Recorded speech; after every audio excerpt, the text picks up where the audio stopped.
Your body aches with all of the stress and the pain. You say your heart's broken in two.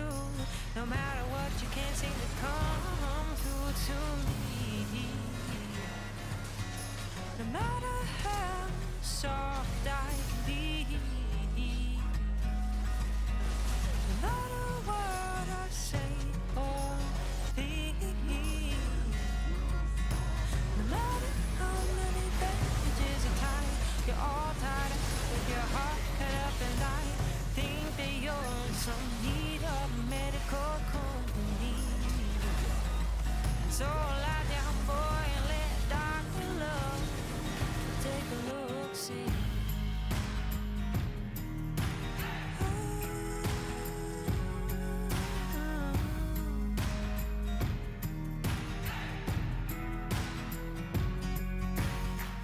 You're feeling ill today, boy.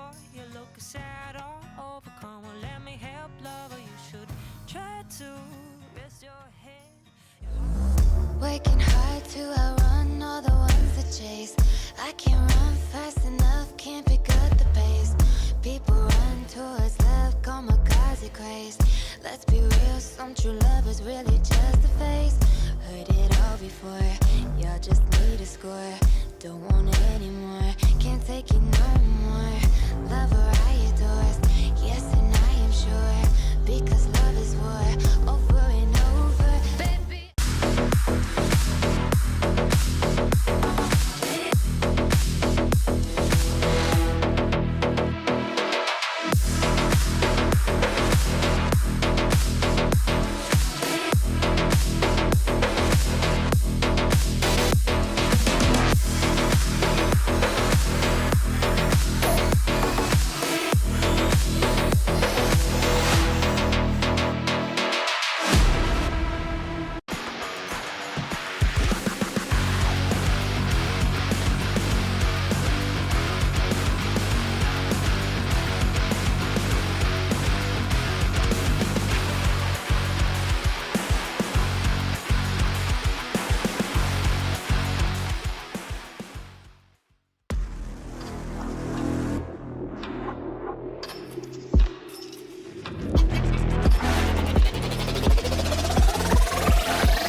Never have I ever been on the sidelines, only front line. The line on the stat sheet going up with a timeline. Man, I'm big time. Playoff berth, I'm a mid wife. Back to back, I don't win twice. All pro with it like 10 times. What I'm saying, all city, all state. Now I'm on a world stage. I took an L, had a turn page. Maxed out, yeah, I'm worth wage. I'm on the top with it first place. God got me for real, never burn sage. I just burn flame with it worst case. Got they hands tied like I'm Kirk Frank. It's prime time. That's gonna be a double kill for us, 30. It's prime time.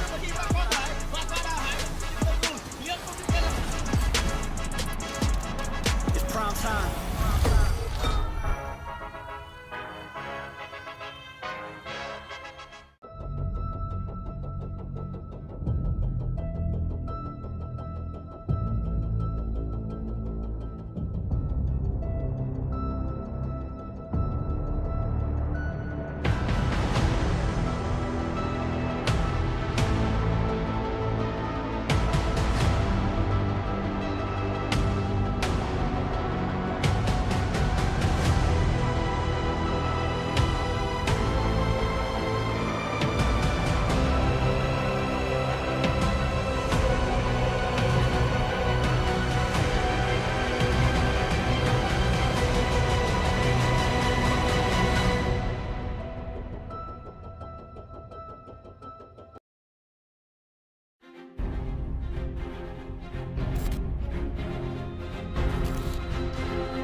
이번 스킨의 핵심 테마는 무게를 견뎌낸 챔피언들입니다.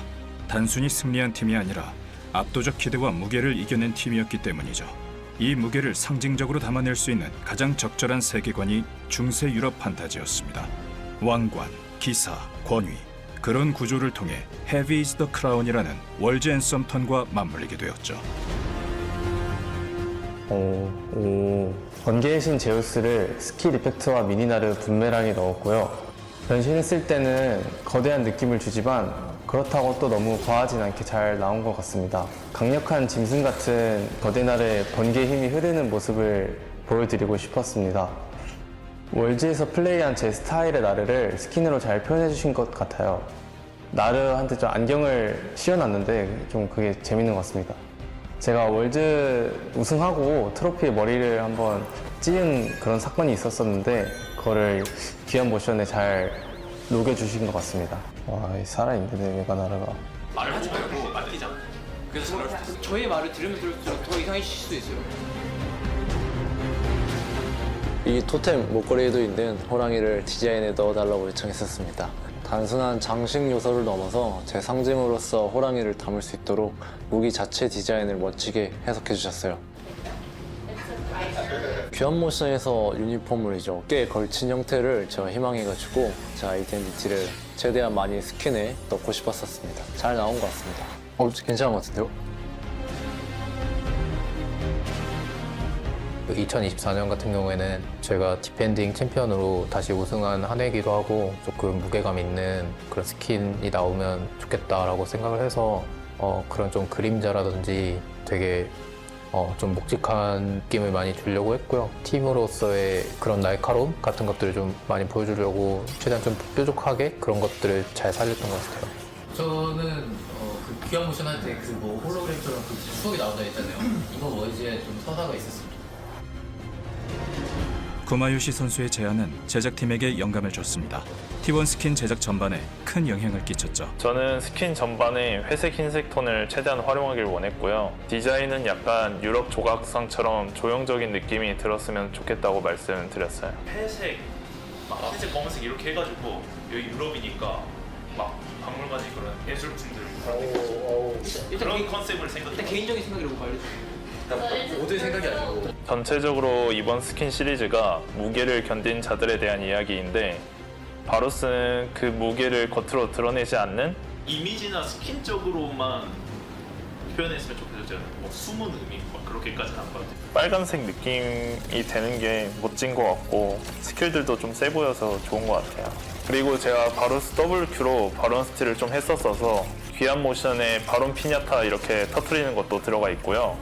크루아상도 제가 맛있게 먹었잖아요. 그 요소도 잘 살려주셨습니다. It's good.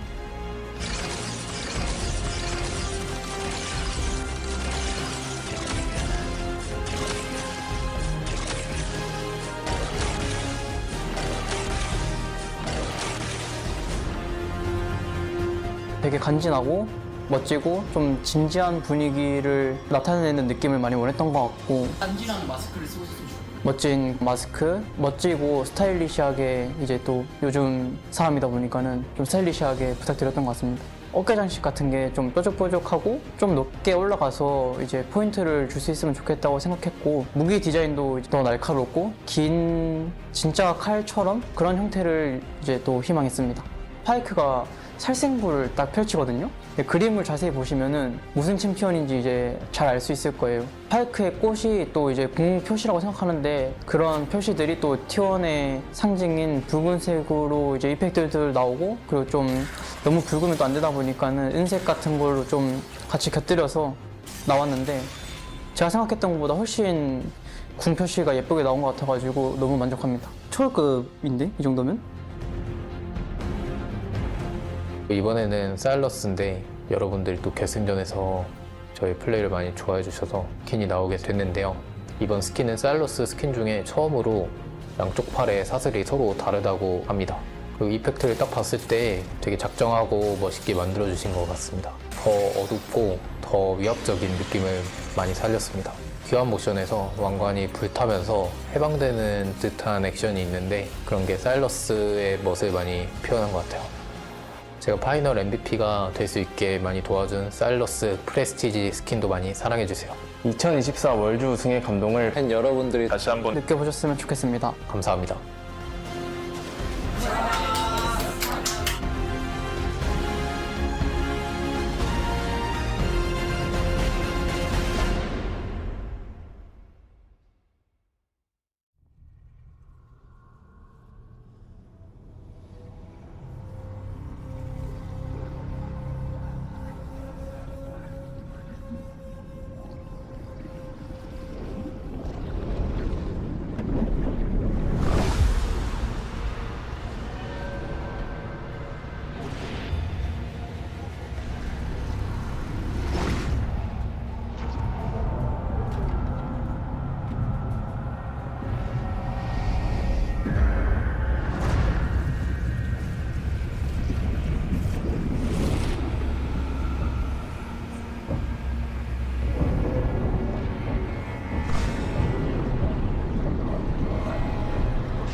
Ladies and gentlemen, we are back here for day number 2 of our promotional series for the 2026 LCP. And an exciting one, realistically, where we do have Team Inferno going up against DCG. Now, looking at it, obviously coming from yesterday's series, it was a 3-0 that DCG found over QT Dig that got them here. On the other side of things, it was Saving O's going down 1-3 to Inferno Esports. And looking at the series we have in our hands today, I do unfortunately believe we do have another 3-0 in our hands. DCG, again, they just look a little bit like a cut above the rest when it comes to these regions, these domestic regions. And I think the success they've had over the course of this year as a 5-man unit that has stayed together is going to be so valuable when it comes to a series like tonight. Yeah, I mean, like, for my money, they feel...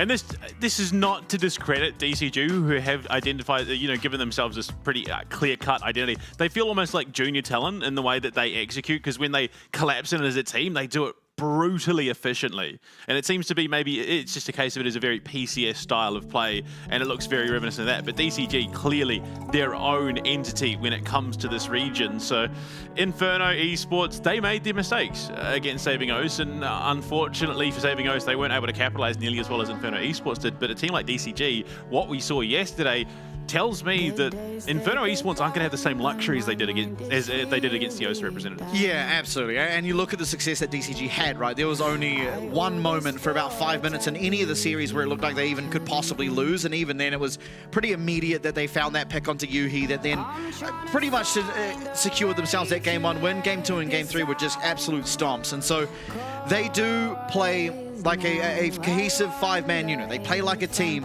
much more so than we saw out of Inferno Esports.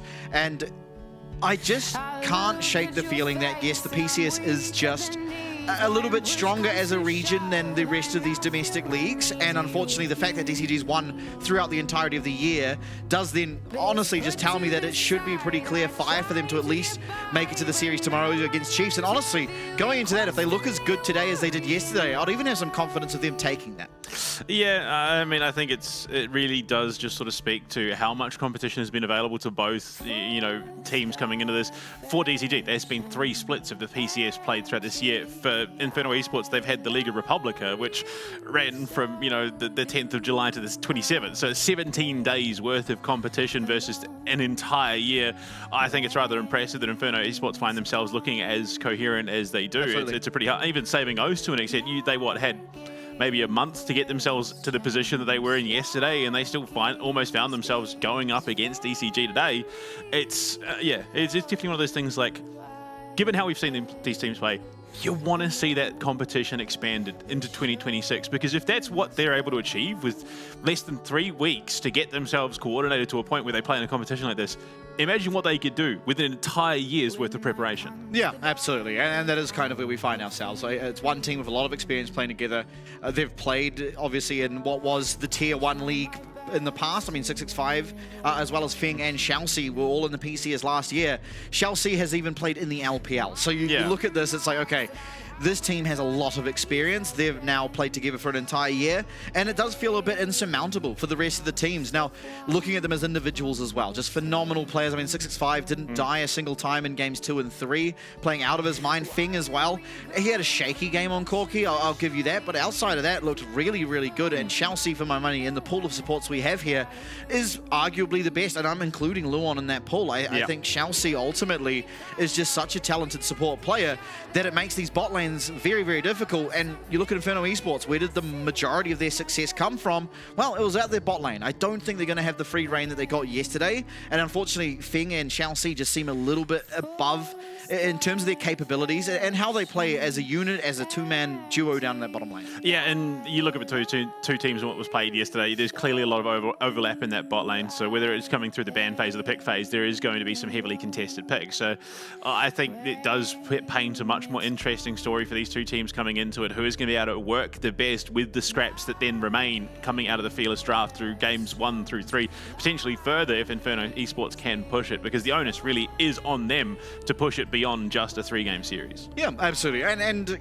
I'm not saying DCG are flawless. I do think they make mistakes. I mean, we saw it in game 1 again, and how much of that is jitters from not having played for a while and how, getting used to the stage and all that.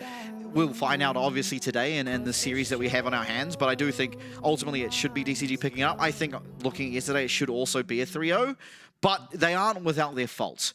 We are going to go to the Riot Fist now. Once we're back, though, we will get underway with game number 1.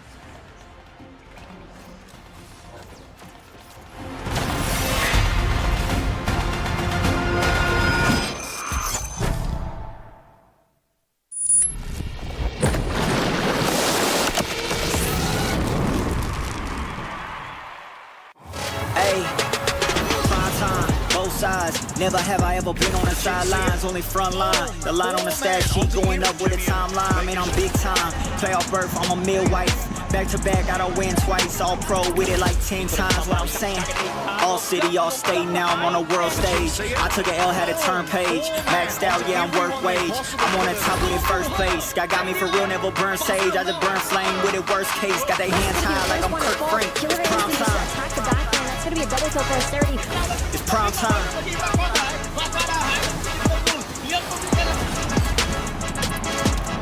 It's prime time.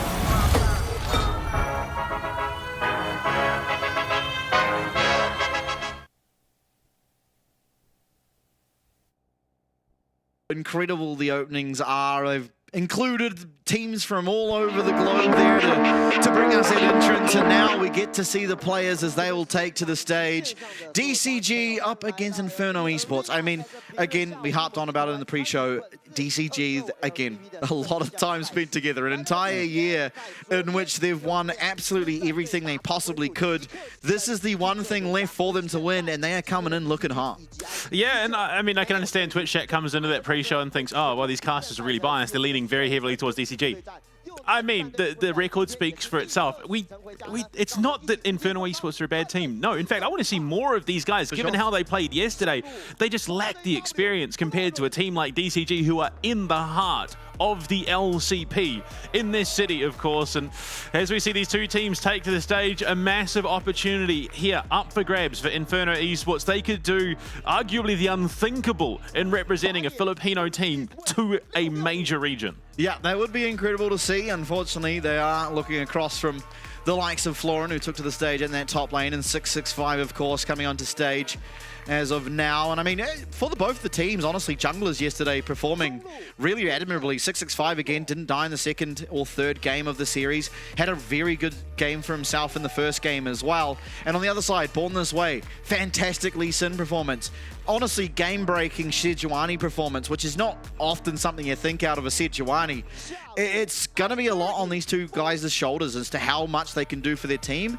665, definitely a bit more aggressive than we see out of Born This Way in general, so whether or not Born This Way and the side of Inferno Esports are going to be able to sort of weather that storm is going to be interesting to see. I think I'm beginning to understand why Crimson got subbed out yesterday. Did you see that man's arms? That dude is rocking some major guns there. I think they had to sub him out, otherwise he would have just burnt all that energy.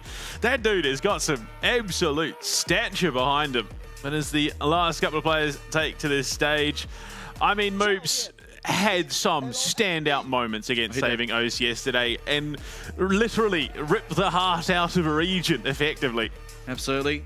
Head coach is coming on the stage, of course. For anyone who doesn't know, the head coach of Inferno Esports is in fact Arja, the top laner for PSG Talon's brother. So if they were able to find their way into qualification, take on the Chiefs and then take them out, it would be a reuniting of that brotherhood. And I mean, it'd be interesting to see them go head to head. Obviously, one a coach, one a player, so it's not necessarily directly head to head, but nonetheless. Yeah, no, I mean, the two sets of brothers potentially that could have come into the LCP through this promo relegation story, and obviously Violet now having been eliminated. But yeah, I mean, coach versus top laner going into the 2026 season would have been a very, very interesting story to see played out. There he is on your screen right now. Yeah, only 2 letters separated in terms of their IDs as well. Yeah. Arja and Accent.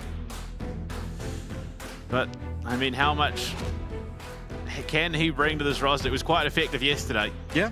Yeah, I think they came out of a lot of those drafts feeling pretty comfortable. I kind of liked, again, where they went for something their style, you know, bringing out the likes of the Fiora there, made it a lot more difficult for Saving Oath to find progress. And though they were winning those team fights, there was this lingering threat of Fiora just mounting your structures on the side lane, and it was the eventual undoing of Saving Oath there in that game number 3. Yeah. I mean, it's kind of crazy. You look at this roster. Literally joined together July 6th. That is how long these guys have been together. And Inferno Esports, blue side is going to be opted into. Understandably at this stage, And given how we've sort of seen that develop, especially through the tail end of that season finals for the LCP, the topper teams did lean towards that blue side pick early on, tailing off towards red side in games sort of 3, 4, and 5. Absolutely. For DCG, I mean, at least their jungler, 665, and their AD carry Fing, they did play together last year, so a lot of time those two have spent together. Obviously, Xiaoxi, Hongshu, and Florin did come in this year, but they've certainly meshed well together. Hongshu picking himself up the MVP for yesterday. It was a standout performance from him, especially that Talia game. Yeah. Austerity, the AD carry for Inferno Esports, picking up the MVP for himself, a pentakill even in that series. Some standout performances on the Corki, the Yunara. Yeah. I mean, there aren't... Yeah, look at that. Look at those arms. That dude. Guns. He is... Yeah, look. I fear for that mouse if he gets ganked early. Did a great job yesterday. Oh, he did. Obviously, the control mages tends to be, at least from what we gathered yesterday, what is in his wheelhouse. And once he comes out, those melee assassins, the Akali, the Silas, for Celeste. We'll see if they get to that point, if they want to stick towards their control mages. I'm sure Hongshu pretty capable of dealing with both. I wouldn't expect to see the likes of the Caitlyn out of him, as Kyose brought out yesterday. Pretty effectively, despite going down to quite a few ganks early on. Really made a game for himself out of it. Yeah. Yeah, I mean, there is, if you sort of dive into this Inferno Esports roster, a surprising amount of history, believe it or not. You look at the likes of Born This Way, who you wouldn't think, but has had experience playing through the NLC over in Europe even, back in 2022. Here we are. Draft on your screen now. LJW going to have himself that Rumble. Talia and Zinzao alongside it there for that jungle and mid lane. On the other side of things, the Wukong, Aurora, Kai'Sa. So different looks in terms of the draft. The Kai'Sa feeling a little bit out of place at the moment on the side of DCG, while kind of like what we're seeing out of Inferno Esports. You don't typically love to have that double AP pairing, but you do have the ability to build that Bloodletters on the Rumble that makes it a little bit more bearable. They do ban away that Galio, realizing it would be a point of possible issues for them if it did come through there for Florin in the top lane. Yeah, I mean, a pretty safe counter pick in the top lane that we've seen rear its head pretty recently. And very regularly, too. Yeah, and pretty solid a pick as well. Alistar going to be denied away, just trying to disallow some of that further setup that will enable this equalizer and the seismic shove combos to boot. Nautilus standard pairing with the Kai'Sa, nothing too crazy there. Yeah, I mean, Nico's made its way through the draft. I would be very surprised to not see Xiaoxi just take it. DCG. It would be an amazing Nico. Yeah. I mean, I think an oversight banning away that Nautilus when Nico does exist. Oh, DCG absolutely on one with Circle Theory today. Yeah. I think this is a massive oversight banning that Nautilus. It is. When Nico is, I mean, out of the two, you'd rather have the Nico paired with that Kai'Sa. It makes the laning phase a whole lot easier. And it is just the stronger of the two champs in general. Yeah. The engage range you get out of this Nico and just how egregious it is, it's very hard to deal with. Absolutely. So utility as well. Sivir comes through. I mean, look, it gives you a lot more safety, of course, but in saying that, it's going to take a wee while for it to really come into its own. And Karma. Okay, strong lane. Yeah, look, they've got it. They can disengage, I think, pretty comfortably. So long as they keep that distance away from 665, they have that on the hunt. Karma's got slows, shields, and speed ups galore. So they realistically do have a way to play around this engage comp that DCG have drafted for themselves. But what do you want in the top lane? What's the game plan? As weird as it sounds, I'd love an Ornn pick here. Just gives you a little bit of ranged engage with that Call of the Forge God. Just some setup. But they go the Cassante. It's in the survive lane. Absolutely. I mean, the Cassante does have a slightly better time up against the Rumble than the Ornn in general. A little bit more survivability. Also actually has the ability to even look for solo kills if you get to those item spikes at the same time. It's not likely to occur, but it is possible. And Florin, with how he was playing yesterday, I mean, I wouldn't be too surprised to see it come out. Oh, the fan signs. Even for the PCS representatives going in hard, you love to see it. Yeah, I mean, DCG going into the LCP this year, we're actually a lot of people upset that they didn't get a spot because looking at 2024 rather, they had a phenomenal year for themselves. Obviously a different lineup they had, same AD carry and jungle as I talked about earlier, but they came out of the regular season of Summer at first in the PCS, and while they didn't actually end up making it to the top 2, making it to Worlds, they were still one of the fan favorites of the region. They were really exciting to watch. They'd be so creative with their drafts, and unfortunately, they didn't get that spot in the LCP. So I think now that they have that opportunity to, a lot of those fans that, you know, were supporting them back in 2024 now coming to the LCP arena and getting behind them. Yeah, absolutely. And heading onto the Rift. Yeah, it's a clear win. Yeah. I'm unfortunately going to have to give this one to the side of DCG as well. Now, while I do prefer the Prestige Empyrean Cassante, this one is a clear second. IG Kaiser, of course, alongside the Rumble, but I always just edge out slightly to the Kaiser. Yeah. That skin just does more damage. And from what I saw, actually, there might be a new version of it coming out, which would be kind of cool. Oh, there are some crazy new skins on the horizon. Yeah, definitely isn't the Prestige Cassante skin. The only person I've seen use it was Zoranus, actually. No, you know what skin Cassante needs? You know how they have like those inflatable squeaky hammers? But he needs like that, but it's in the offers. So every time he hits someone, it squeaks. That would be the most annoying thing, but it'd be so funny. Be a great April Fool's skin.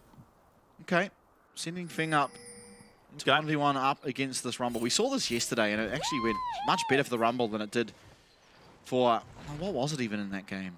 I don't remember. It was a Lucian. Wait, one of the games, we had it a couple of times yesterday. Yeah, but there was one game that was against a Rumble.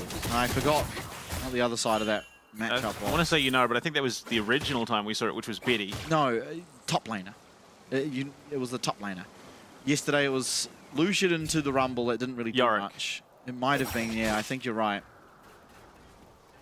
Rumble came out. Yeah, I thought you meant the AD carry.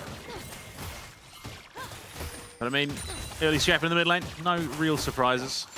It's going to be interesting to see whether that transition happens once again for Inferno. Obviously, we do see those melee champions played a little bit more comfortably by Celeste, the control mages, Crimson's game. JW worried that maybe someone else is up in the top lane, but there would be the lane swap warning, so yeah, would be pretty detrimental to DCG to have someone else up here with Feng. Kind of crazy though that DCG are allowed to have 2 Cassantes in the bot lane. That just feels a bit broken. But I mean, realistically, Cassante weathers that storm pretty well. Look, he's not going to have as good a time as a Rumble would, but yeah, look, he's not getting much CS, but he's not going to die. And if he does die, it'll come off the back of a dive. But I mean, when you have Karma as your support, it's not that easy to look for the dives. Oh, he didn't get any of those. That's a bit rough. It's pretty typical, unfortunately.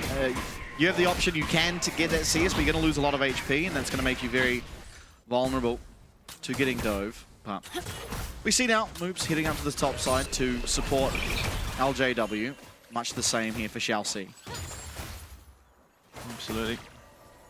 Again, mid lane, it is just going to be sort of that chest beating, limit testing, as we've come to expect, just sort of figuring out their opponent, a bit of damage thrown, and it does tend to calm down until the junglers start to get involved.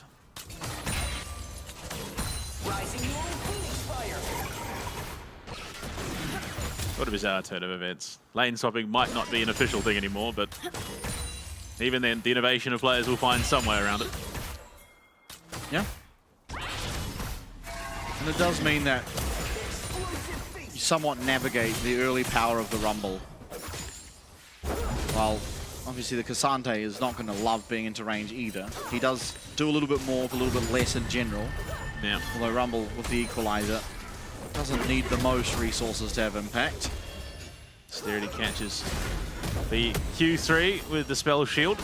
Gets a little bit of extra health back. But yeah. Fun fact about Cassante, to all those who might not know, he actually has the second highest regen per 5 out of all champs in League of Legends, only losing to Vi. So, possibly the most egregious champion when it comes to that combination of second wind, Doran shield. Yeah. Being that he just has so much natural sustain as it is. As Shall See is going to get flashed upon, just narrowly surviving. Feng, though, still looking aggressively. Not likely to find much off this, but a bit of damage nonetheless. This might be the first Nico with unsealed spellbook we've seen. Yeah, I don't remember seeing it before. It's always been that Arcane Comet, but respect. And possibly because they realize they're not trying to look for that traditional 2v2 lane, so the Arcane Comet will lose a lot of value. Absolutely. I think that adaptation on the fly is something that is probably going to be incredibly beneficial for an opportunity in the LCP.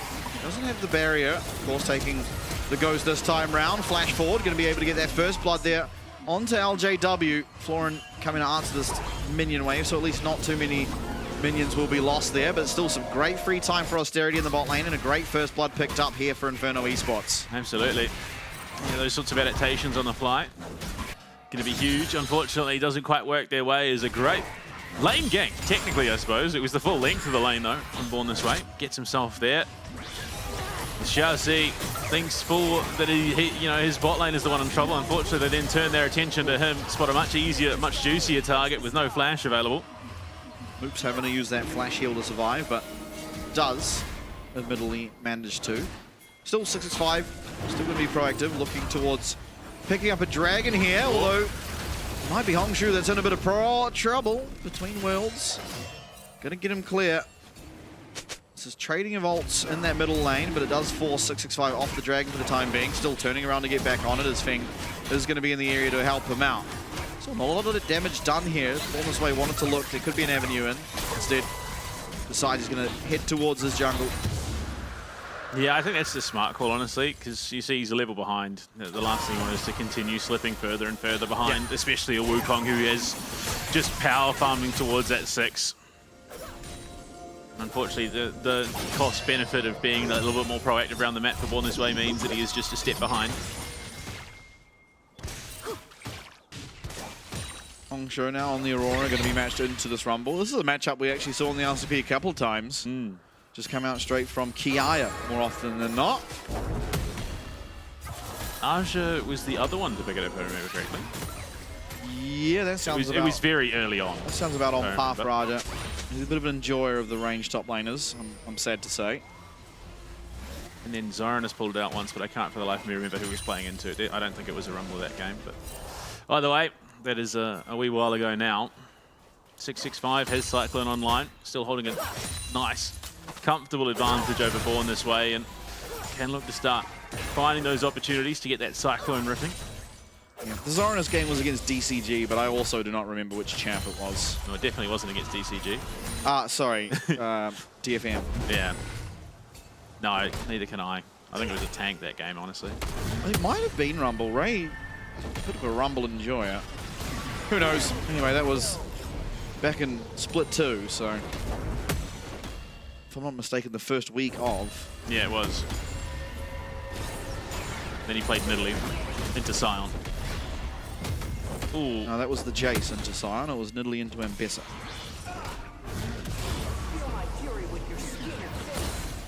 Then who is... No, maybe I must be thinking of another. It was Nidalee into Sion game with the grass procs. Oh, that was a VCS derby. Ah, that was the one. Where it just didn't matter that Nidalee got all those procs. Yeah, it's Sion just gets more value. Oh dear. Either way, 8 minutes on. Grubs are alive, and Born This Way is here. Has the Crescent Sweep as well. Yeah, 665 is going to be able to pick up that one Void Grub. Winning's Lightning going to connect, gets the knockup too, but 665 looking to turn around, has the Cyclone.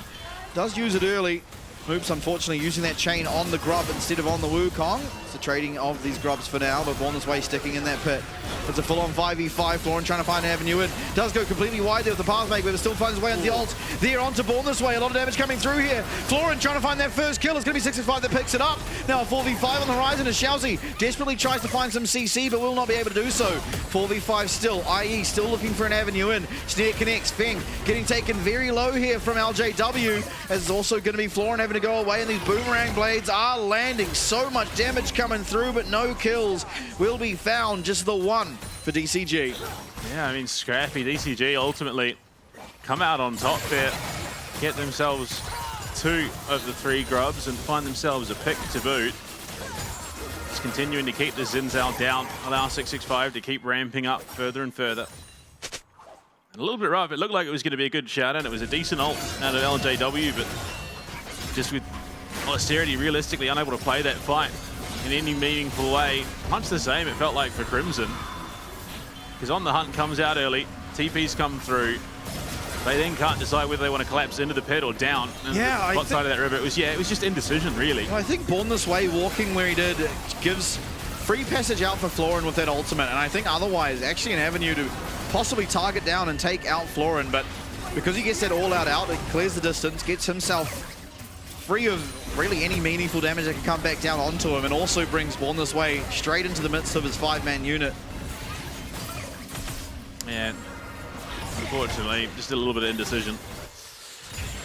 Just too many targets, sensory overload effectively. But I mean, they're far from out of this game by any real stretch of the imagination. They're keeping this nice and close. They've still got champions that will effectively play pretty well in the late game. Yeah, and we're seeing one of the biggest problems about having those two AP solo laners in that Florin, it doesn't matter which of the two he goes up against, he's going to have the perfect items for it. Being able to first item straight into that magic resist. Hongzhou, he's going to be happy into this range versus melee matchup, and so the avenue on the map that should be a little bit more beneficial for you is not going to find all that much value. Absolutely. 23 seconds to Dragon number 2. DCG already starting that stacking, so they are winning out in terms of those neutral objectives. It'll be on Inferno esports to try and stop the stacking, shift a little bit of that momentum in terms of neutral control. Could be a little bit hard though, given how cleanly DCG keep executing these fights. DCG, 11 minutes in, looking to start up their second Dragon. No one in the immediate area to really respond. Crimson has that teleport where Florin doesn't, so he is walking down. Teleport now coming through. He has the Weaver's Wall as well on the Celia. Numbers mismatch in favor of Inferno esports as Rumble makes his way up that river. A lot of damage coming down. 665 taken extremely low. It could just be this Dragon going over. Hongzhou trying to find damage. Born This Way finds his way in. Feng flashing away. Does get the killer instinct for the shield, but is going to go down. A lot of damage coming back though as 665 desperately tries to find something in the back lines. Not going to be able to do so though as Austerity kiting around perfectly. Dragon taken by 665. Hongzhou gets the kill over on LJW as Florin in the middle of 5 people. Gets the all out but doesn't go through the wall. He's going to go down as well. And if Inferno esports finds themselves 3. Unfortunately, some clean play out of 665 means they still secure Dragon number 2. And the feed of monster slaying to boot. So it is 1 point apiece effectively in taking those categories. Feed of warfare for Inferno esports claimed. Feed of monster slaying for DCG. It comes down to first tower. And to be fair, Inferno esports played that pretty darn well. DCG just able to walk 665 in and steal it away. The setup was there. Feng takes so much damage. His route for escape cut off, has to blow the ultimate just to try and stay alive. But then 665 comes, cuts through into the back line. That one little knock up throws Born This Way off. He's already used the smite, unfortunately. So there was really no contest. It will cost him his life. Unfortunately for this LJW Rumble, he flashes, still dies, and then Florin. You could understand. You could see exactly what the idea was. He just missed it by that much. Yeah, I think the flash put him on the incorrect angle. Yeah. Unfortunately, I think he might have just been able to have slightly walked and pressed the ult button, but unfortunately goes for the flash ult and gets him slightly out of direction of the wall, and so doesn't make it through. Does result in another kill going over. It comes down to the towers as far as Noxian blessings are concerned, or feats of strength, shall I say nowadays. Oh, Moops. Moops does have flash, but I mean, no real reason to use it. Should just give his life over. Unfortunately, it's Feng that picks it up. Yeah, a little bit rough there. Yeah, it's that ward again. So critical has that ward been throughout the duration of this year. The ward tech out of the Southeast Asia has been so impressive. Oh, Born This Way as well, going to be caught. Cyclone there does have the ultimate for himself. 665 taking a lot of damage, and it's going to result in just a trading of those ultimates. Flash also used, however, for 665 as Hongzhou here. Teleports are being channeled. They're looking for the dive, potentially. Shall see. This is going to be able to give passage for Hongzhou to get in there, but he gets stunned up by that scattered Earth. Crimson flashing away, but 665 on the Wukong is going to be able to take him out. A lot of damage coming back onto 665, but they're still looking for LJW. Ultimate still there for Florin. Pop Blossom does go wide, but still going to find the kill. And Florin happy to tank that tower up for as long as needed. A quick 4 kills found for DCG for nothing in response. Yeah, I mean, that is one hell of a call for DCG to make. and I really respect it, honestly. They say, look, there's probably a weak point here. We've got the numbers to try and make something happen. And they do. They just force the issue there. Perfect execution. Big pickup in the mid lane, though. Yeah, off the back of Moops going down as well. That ward. Wow. Just taking out the support for Inferno Esports. Just punished for trying to get that vision down. They don't blow anything for it either. So they know they've already got at least the 2 on the top side. They clear out that vision. Yeah, look, a bit of damage taken, but it's all by the clone. Great little fake out with that control over the Tri-Brush and Chelsea there. They lock down, born this way, force out the Crescent Sweep, which means that the biggest survival tool in Xin Zhao's kit is gone. And Hongzhou guides that wave in picture in picture. It's Herald time. Yeah, Rift's Herald looks like it is going to be Inferno Esports on it first. Hongzhou trying to find some damage. Weaver's Wall comes out of Crimson, but the flash away. Still a good pickup. On the hunt going to be used as well, just to get back to that mid lane to try and defend this tower, and will do so successfully. So a good pickup. Yeah, I mean, some great reads from Inferno Esports this game, despite how DCG turned it around on the top side. They are still keeping this nice and competitive round the Rift.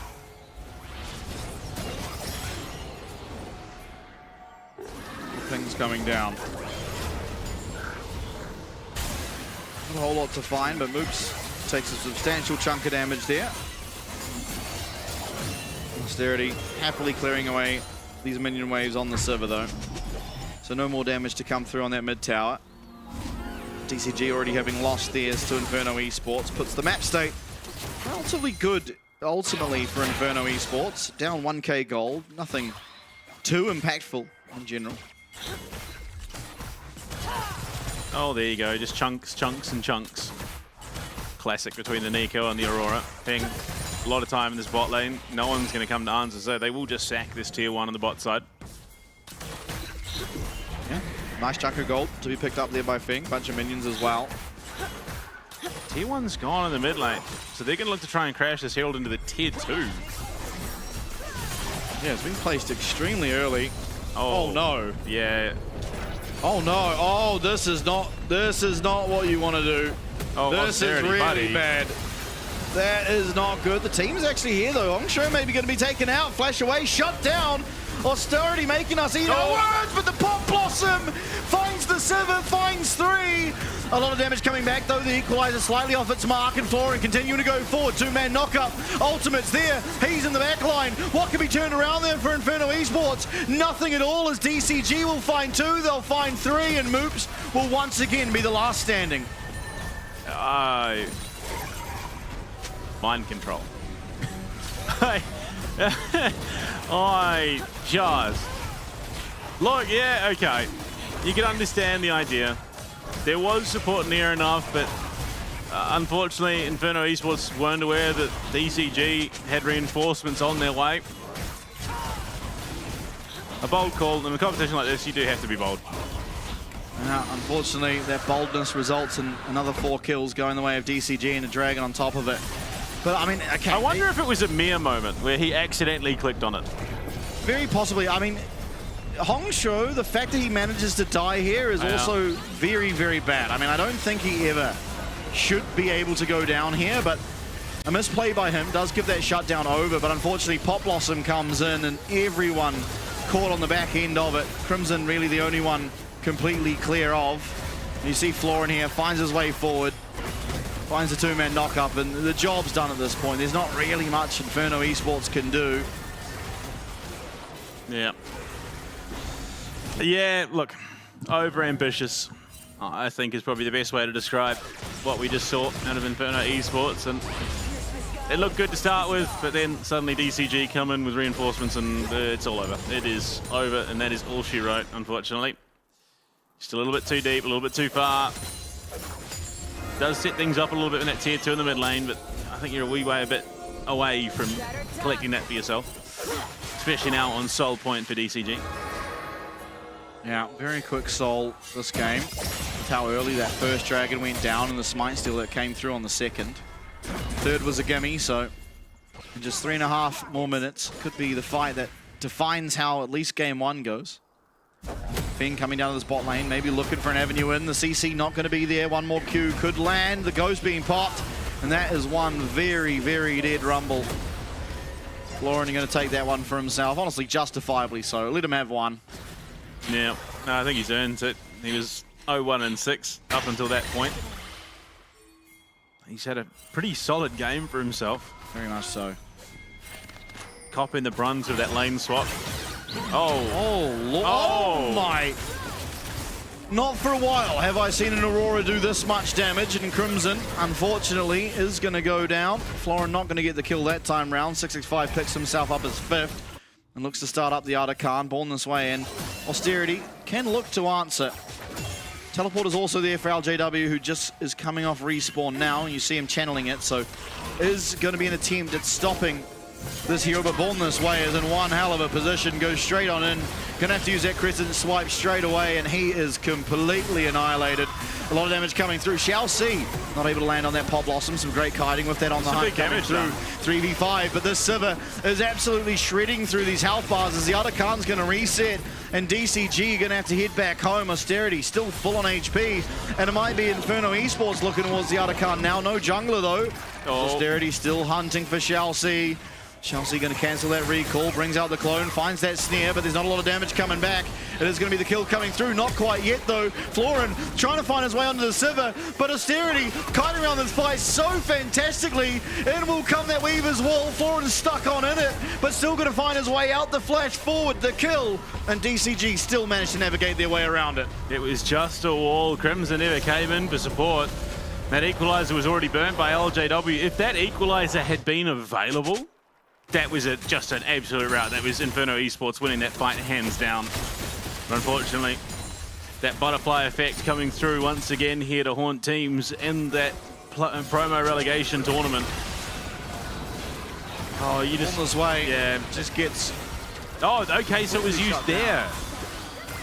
Oh dear, yeah. If it had been held just a little bit. Look how much damage is being done by both Austerity and this Artican, of course, and the tower being up in that top lane. LJW just walked straight to his death. Oh, yeah, okay. Good find by Feng. Absolutely. Great look in. A couple of kills do go the way of Austerity here. Finds himself 2, but that's all. And then he falls. I mean, it potentially helps him a little. Artican, round 2. Oh, close. Feng only just with enough damage to survive it though. Artican is coming through. Shall see. Pop Blossom does land on the 2, and importantly it's Austerity who gets taken out immediately. No AD carry, no hype. That's a double kill coming through for DCG. Hongshu even just narrowly living, but Crimson will flash to finish that deal still. Double kill for Feng, and an absolute wipe as Crimson will fall. It's an ace for 1, and it's DCG picking up the Artican off the back. Oh, there is some panic setting in. You can see, unfortunately, this Rumble in the hands of LJW. He's not quite coping under the pressure. Defensive equalizer used. It was a little bit deeper. Maybe they find some more up the back of it, but Florin and Chelsea are just having a magnificently disruptive game here against Inferno Esports. And with the setup and follow-up from both Feng and 665, it is very, very hard to play the game.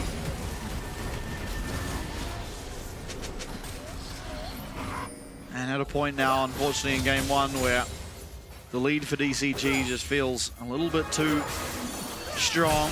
Dragon, number 4 being started up and no one in the area to respond. Crimson, no teleport, so can't get down here. It would require a steal to stop this Mountain Soul from coming through.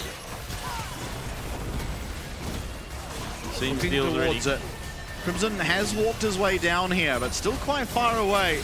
Born this way, he's going to get vision of the dragon. He's going to go on in there. Could come down to a smite, but he's taken away. That all out gets him too far from the dragon. 665 finds the smite. They get the kill as well. Dragon Soul now in the back pocket for DCG. As they might finally look to, after 24 minutes, crack open this mid-outer. Yeah, unfortunately, just a little too early there on the trigger pull from Born this way. If he holds off for a little bit longer, second and a half or so, there may be an angle between the worlds. Yeah, 6-5 on the flank. Austerity's taken out. Feng straight in the back line. Is taking a lot of damage though, but might go down. No, just narrowly surviving. And Moops once again, the last to be left alive for the team, is going to fall as 665 flashes to finish that one off. Now, Born This Way will be respawning, so game not likely to end here, but a lot of structural damage should be done by DCG. Baron's still a good 20 seconds off as well. Unfortunately, you see the signs of desperation starting to set in this Inferno Esports roster as DCG just storm past them. They will get themselves tier 2 in the top and mid, and you look at it. What an angle from 665, looking into the backs. Gets austerity between two worlds, or between worlds rather. Just so much chaos, so much disruption, and all the while Feng just toying, teetering on the edge of death, holds fast. Yeah, kept alive by Florin Shield in the midst of that fight. And I mean, yeah, the lead at this point is at the stage where Inferno Esports should be mostly thinking about what to do in game 2, unfortunately. Yeah. But it is something we find a position we find ourselves in quite often. Yeah, worth remembering, best of 5. So it is very much a case of a marathon rather than foot race. Yeah, look, and they lost game 1 yesterday and almost as same level of... Oh my god! Hongshuo has just one-shot 3 people. Crimson will narrowly survive for the time being, eventually falling to that burn. As the Void Seeker will land once more. That gives it the cooldown refund. Not going to find austerity. Yeah, unfortunately, he had already put the ultimate to follow it up in the first ensuing action, but yeah, that was a lot of damage. A 2-item Aurora. Man, level 16. man. Oh dear, bleak scenes. Yeah, they find the Pot Blossom. And then after 26.5 minutes, DCG will be taking game number 1. A very, very dominant look in for them. Start of the game, not too bad for Inferno Esports, but again, you need to do more than just the start of the game. DCG, they cleaned it up and they look fantastic going into the mid to late stages. Yeah, absolutely. I mean, this is the story, especially, you know, the teams coming out of the tier 2 leagues, closing the game is that important part. You can start strong, you can play strong in the middle game, but if you cannot close the game out, if you don't know how to set yourself up for that victory. PSG fan and DCG fan. Yeah. Well, we'll have to see. Maybe, just maybe, there's an angle where that becomes a thing later on, although I think that's just a little letters and becomes a bit crazy. But DCG with a 1-0 lead in the series, and it was reasonably competitive for the first 10-12 minutes until things started to slip away from Inferno Esports, and once that slip started to happen, it became a cascade pretty darn quick. Yeah, I mean, we're going to get the replay. It was, I don't even remember. I just remember there was one fight where the game was actually looking very good for Inferno Esports. They were ahead, and then 4 of them die for nothing in response after a really well-placed ward around that Baron pit that we see time and time again find a lot of value. Spots out Moops in the wrong position, they collapse on him, and then they just rampage through that top tower and take down another 3. Yeah, all for the vision. Unfortunately, it was well set up, and it's continuously that bot side Baron pit ward that has just been the bane of teams throughout this competitive season in Southeast Asia. And I mean, you look at the numbers, it's not too bleak until you start getting to the KDA stat line. The damage was pretty even, all said and done. And yeah, I mean, this was it. Moops not being there means that they've got a massive mismatch in terms of numbers on the top side. Hongshuo is guiding that wave in. And 665 so clean on his positioning. Born This Way walks in, gets caught by Chelsea. 665, look at the damage, forces the crescent sweep out. And then from there, the rest of the team in position. You can see Feng pinching down through that topside river. TP's coming through as well. And Hongshuo had such a game for himself, despite that one death around the mid-tier 2. Yeah, finds a lot of damage. I haven't seen an Aurora do that amount of damage, I think, ever. Just the straight burst that he was able to land. Chelsea having a rough one on the Nico a lot of the times. He did find some important picks, but this was... Yeah, this was a bit of an oversight. I don't know how Hongshuo ends up dying. I mean, he goes in aggressively and just gets completely knocked up immediately, and yeah, everything in the kitchen sink thrown at him. But yeah, I mean, it was a pretty egregious overcommitment into a team like DCG or anyone else potentially that you might come face to face with if you do qualify for the LCP. Those mistakes are going to be brutally punished. Yeah, I mean, we've seen mistakes like that before, right? The Chiefs, that costed them potentially a series. Their very first, I believe, of the year, which they could have picked up. And it was, again, a very similar looking Herald that was their undoing. And, well, I think this game already had kind of gotten out of hand at this point already for Inferno Esports. I mean, you can still see glimmers of hope. Look at this fight. I mean, Arakan, if ever there's a chance. This objective was doing a lot of damage to DCG's health bars, and Austerity, who's full HP on the server. This is kind of the position you'd love to be in. Voidseeker again, so on the mark here for Feng.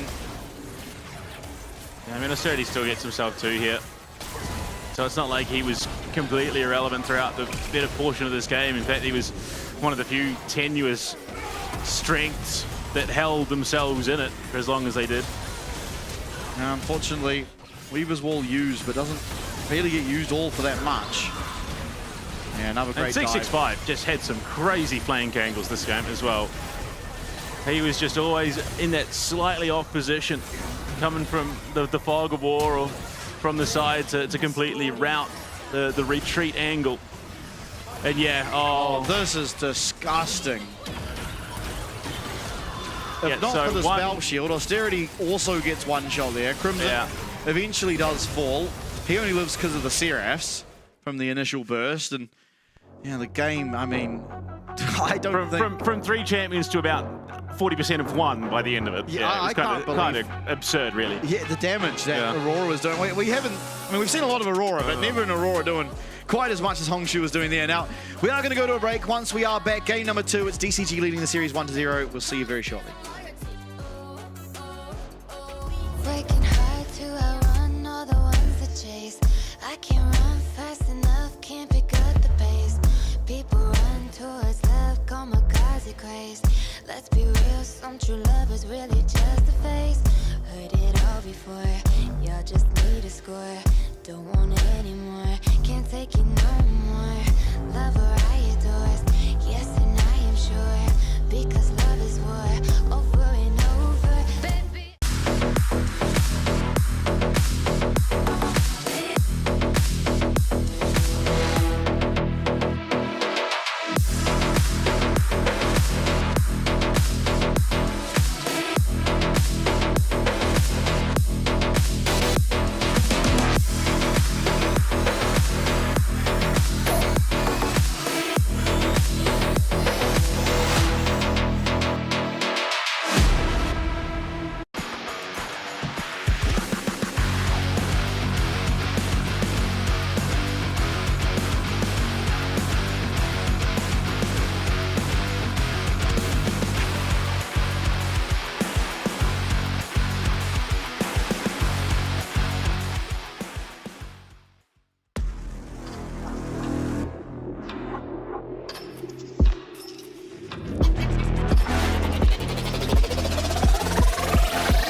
Never have I ever been on the sidelines, only front line. The line on the stat sheet going up with a timeline. Man, I'm big time. Playoff berth, I'm a midwife. Back to back, I don't win twice. All pro with it like 10 times. What I'm saying.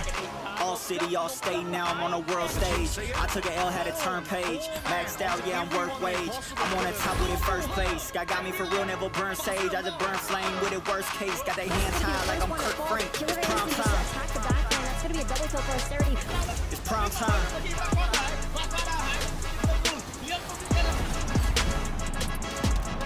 It's prime time.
The blossoms fall, and the black rose rises.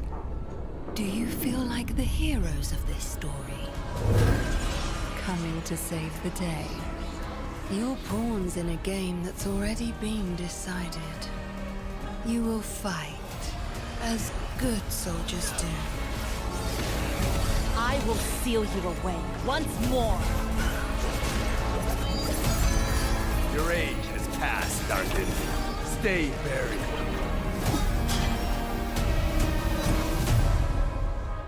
And you will fail, as mortals must.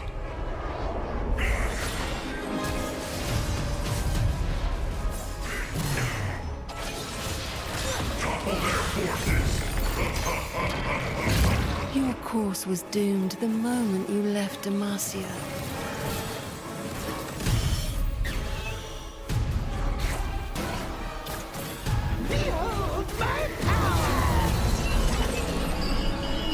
And entered my world of thorns.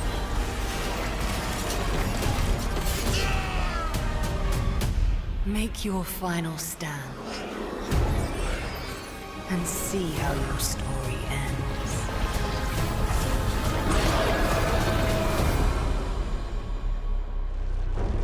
Welcome back, ladies and gentlemen. It's DCG who rock up and absolutely rock the game as they now lead 1-0, and unfortunately, I don't think it's going to get any easier from here. Yeah, no, the reality of the situation is they've kind of got Inferno Esports' number now. We saw that tick over towards the 15-minute mark, and then once they'd sort of clocked Inferno Esports, they knew exactly how to close out that game pretty succinctly. So going into game 2, Inferno Esports, and unfortunately, you could see those signs of desperation starting to show themselves. Celeste, it seems, coming in for game 2. Yeah. All right, fair enough. I mean, it wasn't a bad game from President. I don't think so either, but I don't know how much you're going to get out of playing just the standard control mages into a team that's so coordinated. I think making things a little bit more spicy, having the likes of those Akalis, those Silases that, you know, you can just randomly find a really nice pick-off onto Feng, onto Hong Shou, can really tip the scales. And honestly, even looking at the series yesterday, I do think that Celeste added more, not necessarily just by being a better player, but those picks in particular make the game a lot more volatile, and I think that's what you really want to look for as Inferno Esports. Yeah, absolutely. Try and make things a little bit more hectic, offer that chaos that allows you to do a little bit more. But blue side once again, so they want to get those prior picks, and DCG, like, there's just no way they haven't done their homework, especially with the stakes of this competition. They will know likely what angle Celeste is going for now that he's jumped on stage. Yeah, I think it should be pretty well known after yesterday, but I mean, I don't think you have to change up too much as the side of DCG. And honestly, Hong Shou, he's a player perfectly capable of, if they pick the Akali, well, he can play the Silas. And then you have a pretty even matchup on your hand that comes down to skill. And I mean, Hong Shou, a perfectly talented player. Yeah, I mean, Maple's understudy for a darn good reason for the longest time. So, I mean, this guy has really proved himself already on this stage, just absolutely dominating those mid lane matchups and culminating in what was effectively a 100 to nearly 0 and then 20% for 2 players, effectively off the back of that combo in that last game as Aurora. But I mean, Austerity as well, for my money, needs something strong here for Inferno Esports. They need something that he can play on to have really impact things. He has been a significant point of strength this Inferno Esports roster so far in the promo relegations tournament. Absolutely. I mean, I'm excited to see more out of Inferno Esports, and I really would love to see, again, going to the likes of the Fiora, making it volatile in a different way. I mean, they look perfectly good at playing around it, and LJW as well as a player realized a lot of the time they didn't need to overcommit to come to these team fights, because a lot of the time you see players bring out these split-pushing champions and then still go a lot to these team fights and honestly lose a lot of the lead they find themselves quite often. So I really would love to see it. Absolutely. Absolutely. Galio and Kiana Bandway are Oriana and the Lee Sin.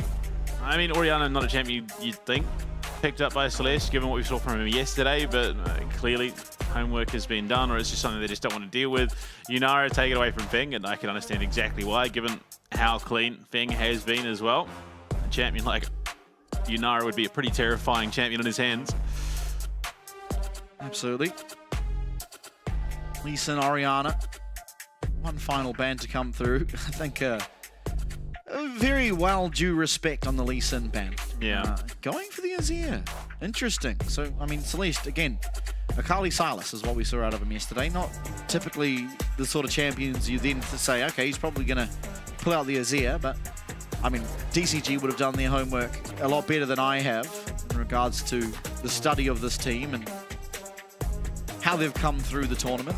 Yeah, I mean, unfortunately, it's a little hard, given that obviously the League of Republica, the likes of the LCP promo wildcard playoffs aren't on GOL, so it is kind of hard to actually get confirmation, because we have the drafts, sure, through the likes of Liquipedia and Fandom and this, but you look at it, you've got games where Zed's played mid lane, TF, but it doesn't quite spell out who exactly is playing. Is it Crimson, is it Celeste? You'd imagine for Zed possibly someone like Celeste, given what he's been playing recently, but Corki picked up, it's answered by a Jarvan and a Lucian. Absolutely. Corki, obviously, pentakill for Austerity yesterday, a pretty solid pick. Yeah, and has the mobility against the Jarvan too, so not feeling too hard done by the pick for himself. And I mean, what are you going to look towards? The Lucian does make you a little bit more scared of the Braum, but playing into it with the Vi pick, I mean, this setting up Chelsea for a perfectly good Braum game so far, but range supports that can come out is really limited to Bard at the moment. It was amazing in the hands of Moops. It was. As was the Blitzcrank, but I don't think you're showing enough to warrant a Blitzcrank pick just yet. Yeah, Rakan comes through, synergizes very, very well with that Vi. He's going to play pretty comfortably in the lane. It does, but again, we've played into a Braum. So Rakan's fine into Braum in isolation, but the Braum into the two melee champs that we're seeing, while paired with the Lucian, is going to get quite a lot of value. We'll see if they do go towards it. I mean, not necessarily, they don't have to, but it is kind of sticking out as something that makes sense. No reason not to. Yeah. And Bessa for Florin instead. So now Inferno have that option to ban away the Braum. And I think you'd be well justified in doing so.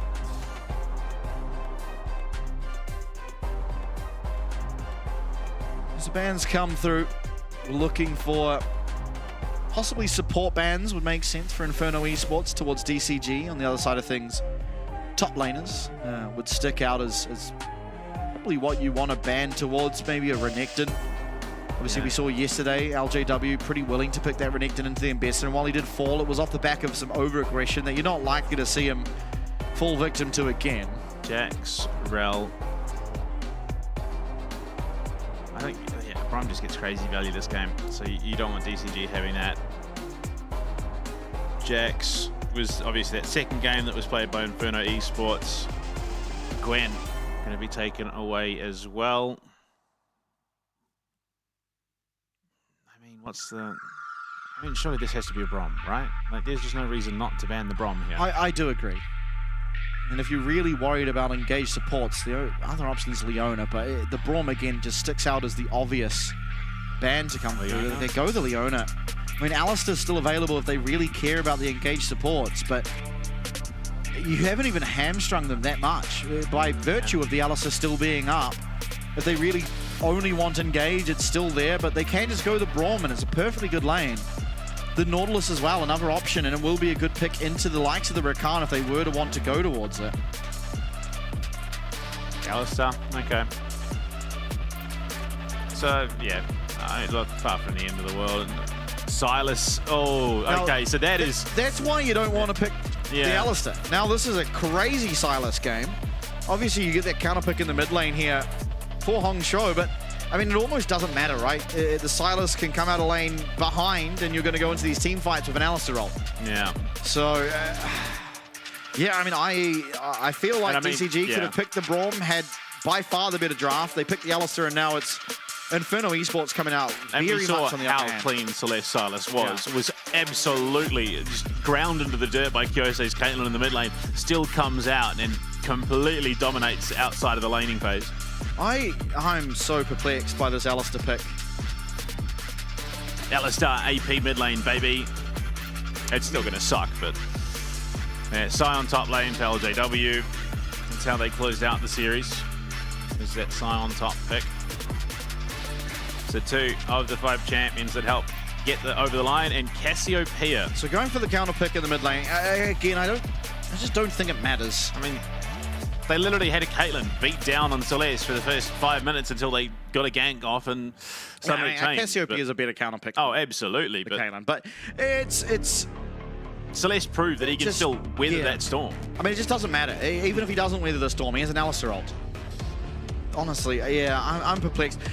It also would have been really nice for the Lucian to have the Braum just for that protection as well against the likes of the Rakan and the Vi. In any case, I mean, you've got a decent top side here. The Ambessa up against the Scion is a perfectly good lane. The Ambessa should get pretty strong, and it will make Corki's life a little bit more worrisome by virtue of you only have the one Valkyrie, and there's a lot of abilities that can come flying at you. The Alistar is also going to be very safe as a support up against the Vi, being that you can't really target down the Alistar because of that ultimate. But unfortunately, I just think this Sylas, much the same vein, how are you killing the Sylas? Sure, you can somewhat slow him down with that miasma, but he should still have a pretty decent time for himself. Yeah, I mean, unless you're getting some like crazy synergies out of 665 and Hong Shuo between the Cataclysm and the miasma, so they just sort of get stuck at the Cataclysm and can't really go anywhere. Other than that, I think you're really going to struggle to lock down the vast majority of this roster, and even then LJW is going to happily just sit there in the middle of everything and tank it all up. Oh, I just noticed something. We've got the Vi skin. Ooh. The T1 Vi coming through. And the Sylas too. Yeah, the Prestige Sylas. There's a lot of faker skins in this game these days. Well, I mean, look, we've got, okay. Well, we've got another world champ skin in the Jarvan. Was it the Fnatic? Yeah, it was. Yeah. The Fnatic world skin that came out after the, which one was it? Was it after Worlds 3? It was, I believe. It was either after the 3rd or the 4th. I can't remember if it came out after SKT or after Samsung, but came out late nonetheless. I've been thinking of buying this Vi skin, so now I'll have confirmation on whether I should or not. Because the other choice is Yone. I don't really play Yone, so I don't know why I would get it. Great early game. Flash down, take it away. Oh, Moops is not with the program. It's not Cosmic Drive Rakan. Cosmic Dawn. Oh, whatever. Either Cosmic way. Drive's an item. I'm tilted. We're not getting the status quo Rakan skin. Oh, okay.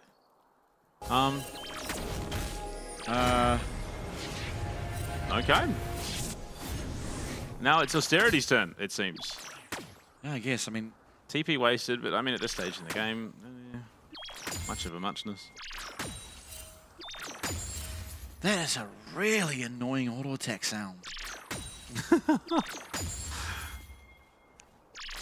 I still maintain Squeaky Himikasante would do numbers. There are those players that just play to annoy.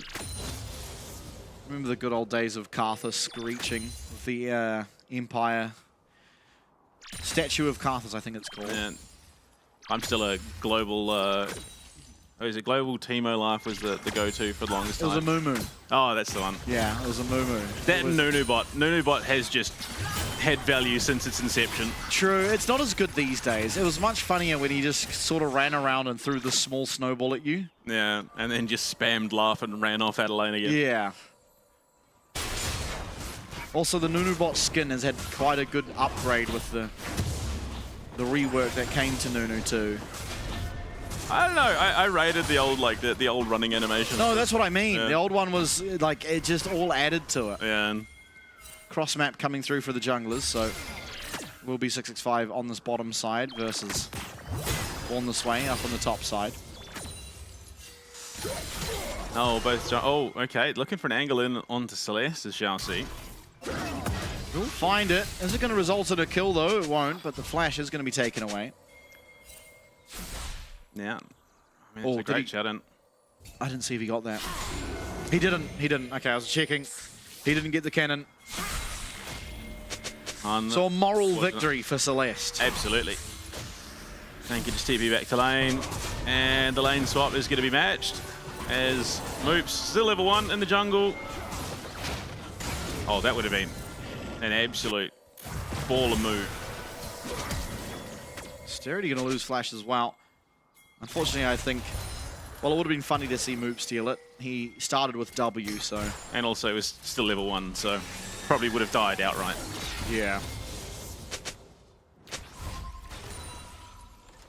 Something that Hettel was willing to do. Yeah. A lot of passion. Say it with your chest. Chelsea walks very far out, tries to use a headbutt to clear a bit of the distance and seemingly does so well enough, but the knockup will come through there from that grand entrance. Chelsea still walking this one out. Fing would like a blue back, all Fing getting aggressive. Is it justified aggression though? Now out of mana, Born this way, looking to turn this around. Does have the flash. In goes Chelsea though, and that is a big over adjustment. But do trade back with one. No Fing mana. is just standing and delivering. Oh my god, he gets it! Oh, he is no. going to fall. Moops will take the kill, but a 2 for 2. Blue About buff as for good as Rakan. you could dream of. Yeah, it was but 2 kills going the way of Fang and not a single one landing in the pocket of Austerity. That's a bit rough.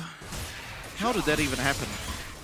Well, when one jungler wants to kill someone real bad, they'll happily die for it. No, I think it was a great call. They're reading into some over-aggression here from DCG. Born this way, just sitting in a brush, waiting for it to happen. Unfortunately, it was then extremely extended out for just a crazy amount of time. Yeah, I mean, at this stage, it felt like Chelsea flashing forward was a bit of an over-aggression, but Fing, even without the mana, having the damage just barely, even through the barrier to take down Austerity, and then just stands still, no shield on the passive here. Means that he is able to take down the Vi as well. Will flash away, it does fall. Nope. Oh. Back to live, and it's more Gatling guns and it's more kills for Fing. As he will pick up his 3rd. Shall see. Really looking to prove that he, alongside the rest of this DCG roster, well and truly are the ones that deserve that shot up against the Chiefs. Oh, wow. Hex flash over the wall. And by over the wall, I mean straight across it. Oh, okay. That's exactly what his trample was stacking up. Moops goes to the grand entrance and then gets clipped by, well, I say clipped, just bonked on the head by a giant cow Minotaur man. 3.2k damage. Asma coming through, looking for the kill. Flash away from Hongshu, who's going to get him out of harm's way. Is vulnerable now, of course, to a Vi gank, and as Born This Way gets closer to level 6, has to be wary. Oh no. Doesn't even need the level 6, just walks straight on in, and well, the feet were fancy. The kill is going to be picked up and evens up that scoreline now, but gold's still 1k in favor of DCG. Oh, I still think that's a bit of a rough one. And yeah, look, we've had junglers that pick those kills up and do a lot of work. I think realistically, Celeste desperately needed to be the one to get that kill. Oh, Born This Way as well, deep. Yeah, Chelsea looking for him. Moops comes through to buy him some time, and Born This Way will find safe passage out. Not quite yet. Has level 6 though. He's looking to maybe look aggressively. Just going to get knocked up here. A lot of damage going to come through from Fing, but no culling. Is going to be turned around upon. LJW trying to find his way in as well to assist his jungler. Decimating Smash, not going to connect. This is going to force away that flash from Born This Way. LJW very tanky, should not be going down. We've been in this position before, but luckily this time DCG is not going to rip that cord. What a brutal game. Yeah, just a lot of man fighting. Again, Celeste on the Silas finds himself down a substantial amount of CS. He was down more than this against Kyose and was still able to bounce back, although, like you said, drastically different positions they find themselves in. The added benefit of having that Alistar ult, the unbreakable will to steal. DCG looking towards the grubs, should pick them up for free. Born This Way on the bottom side of the map, and doesn't really have anything to use to contest even if he wanted to. It's a slightly quieter game here for 665, but he is very much the king of tempo when it comes to this Promo Rellos tournament. Yeah. Always finds himself in the perfect spot on the perfect flank. So far up in terms of that CS in the jungle. Although because of the kills coming through, it is actually Born This Way ahead in gold. looks to take away the blue buff from 665. Chelsea maybe trying to defend it. Not likely to be able to do so. Oh, he's a problem. He's a real problem. Things here. They've got the collapse potential as well. So it is unfortunately going to have to be... Okay, so it's into the... Oh, Moops in a pit getting caught. We've seen this before. Luckily, he's a little bit slipperier.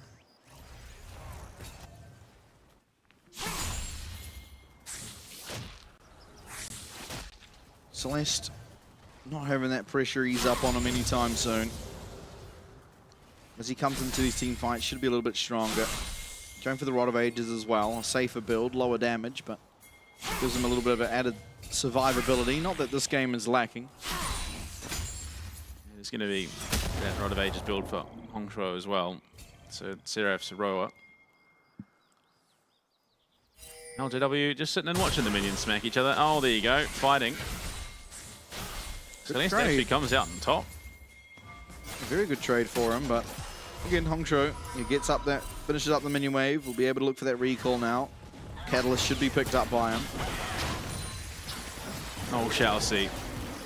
It's going to be just such a problem. Oh, okay. Blast cone ends that. Ooh, ooh, fancy feet. Cataclysm's there. The Vault Breaker isn't, but neither was the Flash, but born this way, so it would have been his only way out. Okay, and then Florin's just slapped LJW about a bit.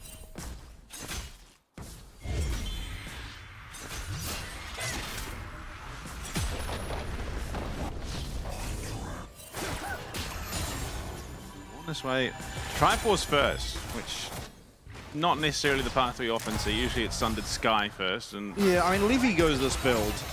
I think it's a little polarized where Junja will always go Sundered Sky, whereas Levy pretty much always goes Triforce. Yeah. Generally a little bit stronger in terms of your 1v1 potential when you have the Triforce, but you have the added survivability of the Sundered Sky. I mean, it's guaranteed to come in. You'd imagine next. Yeah, it could be a deviation of Black Cleaver first, but it is assuredly going to be a part of the kit. Oh, it's collapse time. Yeah, Hongshuo will be able to walk himself out, and with Chelsea coming down, we'll be fine. Just an inkling, nothing more, but his spidey sense is working very well for him there, Hongshuo. So, nice gold for Celeste, picks up that plate. Close game here. 1k is the advantage for the side of DCG, but not the most meaningful 1k. It's mostly in the hands of Feng. Yep, very much so. Okay. Dragon started up here. Inferno Esports. First to it, and we'll be able to take it out. 665 not really even thinking of contesting, so we'll be evening up that Dragon score. A grand entrance going through. Moops has been absolutely nailed back. Still level 5 here for Chelsea on the Alistair, but it's the Cataclysm that comes through that takes the first kill. Celeste does have that ultimate from the Alistair, but Florin coming in, does have access to the ult, lands it straight onto Moops and will find that kill. And unfortunately for Celeste, he's in the middle of 4 very angry members of DCG and is gonna fall. Austerity finds one for himself and desperately tries to run away. Will be able to just do so. I think Austerity may have been waiting for his Uber Eats delivery. I mean, yeah, a bit of an odd one, unfortunately. Celeste is only just finishing up that Rod of Ages, so it wasn't going to be the strongest.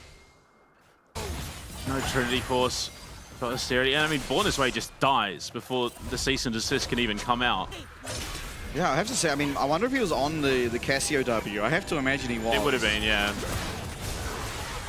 Yeah, Miasma, straight into the middle of it, gets knocked up.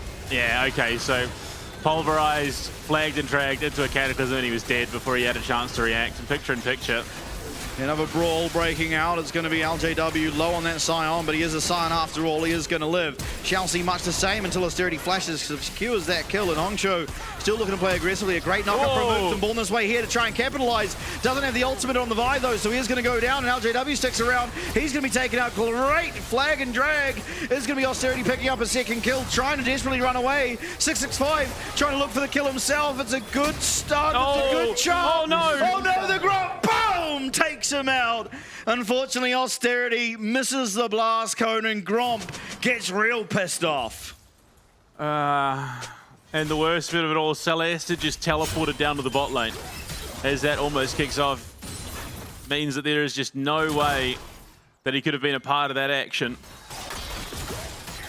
Oh, that's very rough. The Austerity, though, quietly picking himself up a few kills. Fing, of course, picking himself up a plethora. Now 6-1. Has the same number of kills as Inferno Esports on his lonesome. Take a look at how it starts off. Oh, LJW gets spotted out by Shall C, so not going to be able to catch, honestly, but unfortunately just no mana off the back of it to really fight this. Yeah, I think it was just the false hope that they find something off the back of this with how low Shall C is. I think realistically, if they just full retreat, they're probably fine here. Yeah, they could have just left here and things would have been pretty good, but born this way with the flash, feels a little overconfident and Fing arrives. Yeah, it just seems... unfortunately, short-term memory loss potentially. They're not remembering that Fing is likely coming out. Oh no, the Gatling gun. Yeah.